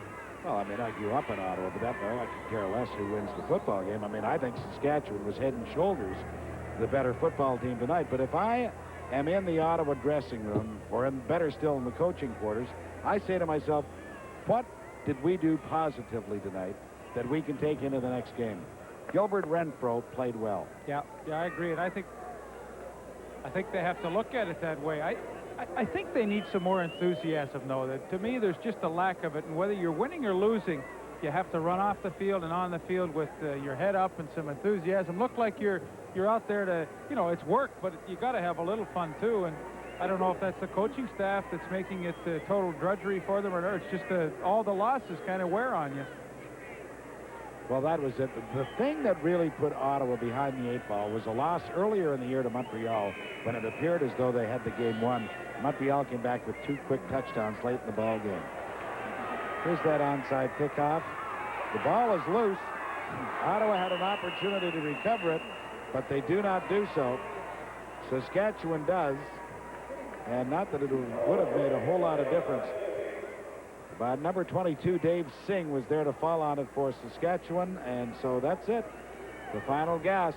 Saskatchewan with a 10-point lead can run out the clock with 31 seconds left. Boy, Darryl Hall, it came right into his hands. He had a great chance to make that catch. All teams practice this, of course, and when we were walking into the press conference, that's what Ottawa was up to, and they did it well. Mind you, there was no other team on the field, so I guess that made it a lot easier. Just a little bit. Yeah.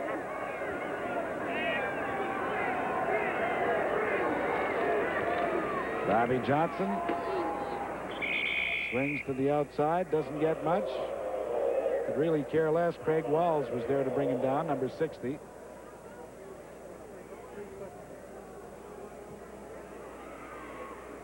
Bobby Johnson needs 5 yards for 100. He picked up 2 on that occasion.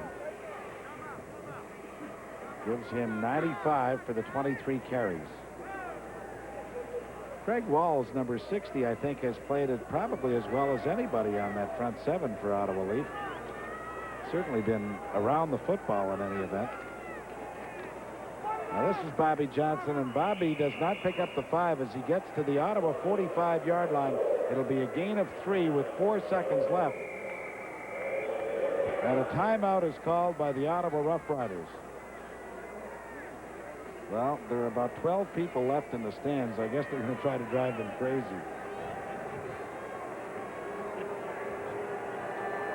So Ottawa calls a timeout. Saskatchewan has a 3rd down and 5 yards to go. Bernard Quarles is going to run out to the huddle, and they've got 4 seconds to kill. Well, you're looking at a pretty dejected group, and they should be. They've only won 3 games this year. Last week able to defeat the Montreal Alouettes, but it's been a struggle for Joe Moss and the rest of the fellows.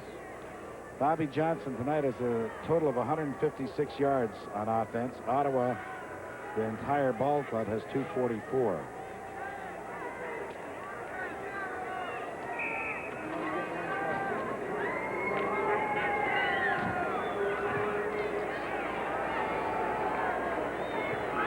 So time is whistled back in. If Bobby Johnson gets the call and picks up 3 yards, he'll have a 100-yard game. He gets the toss.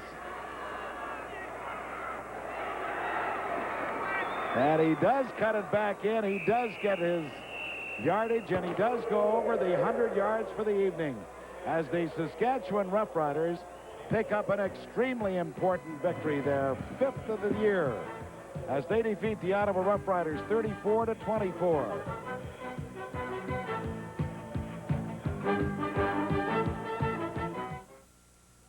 From start to finish, we're building the best. Simple is Canada's best-selling car. This one could be yours. At Ford, our commitment to quality and total customer satisfaction has resulted in the best-built North American cars and trucks, and Ford's unlimited distance protection. Quality is job one in everything we sell and service. This is the first time I've been so excited about buying a new car.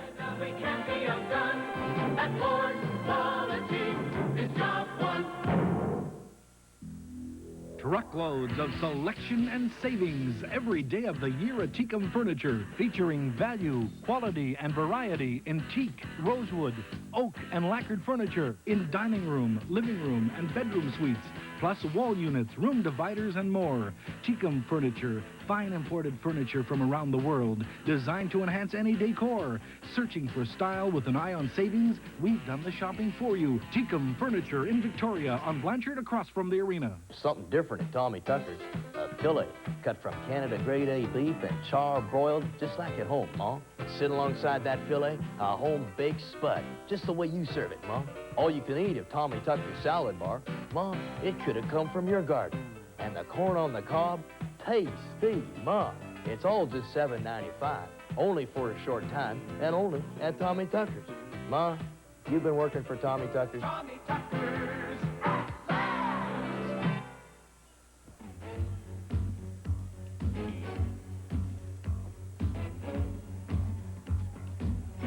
And now the Carling O'Keefe Sports Offensive and Defensive Game Stars as selected by our broadcast crew.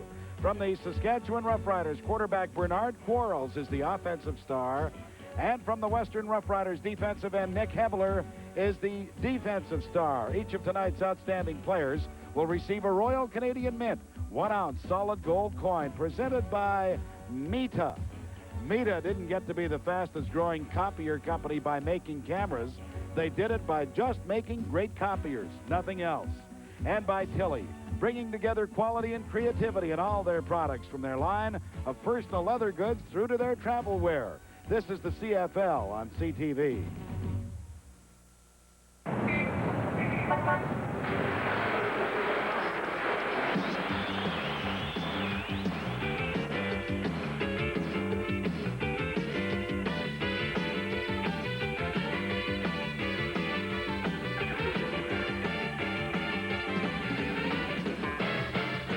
Extra Old Stock real beer taste is coming at you. Premium quality, fully mature. So get moving to that real beer taste. Clear the field! Your local Toyota dealer has to clear out his entire selection of 1986 cars and trucks before the 87s arrive. He'll never field a better 86 lineup of new 4x2s, 4x4s, Tercels, Camrys, and more. You may never see better prices on a new 86 or for your trade-in than right now. And look for this special flyer telling you about even more great clear the field values. So don't pass up this chance to score a great deal on a new 86. I didn't. Who could ask for anything more? Toyota. The final score tonight, once again, Saskatchewan beating Ottawa. The Battle of the Roughriders, round 2, like round 1, goes to Saskatchewan, 34-24.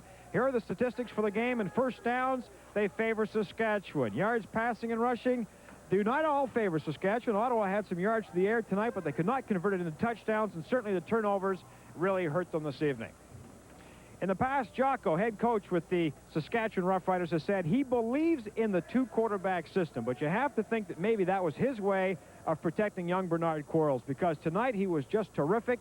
Several of his teammates told us he was as sharp tonight as he's been all season, and Jocko let him go all the way. Western standings, Calgary in danger now perhaps from Saskatchewan from behind. Ottawa treads water at 3 wins. Our game next week, Friday night, are the BC Lions at Edmonton. Join us then, won't you? Good night from Ottawa.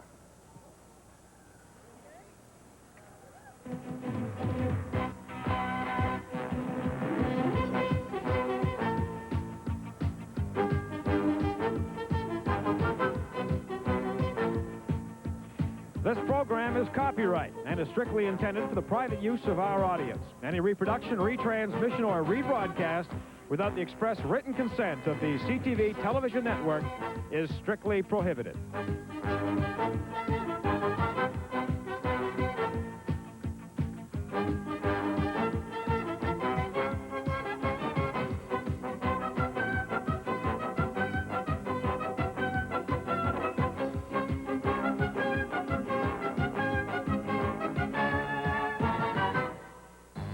This is the CTV television network.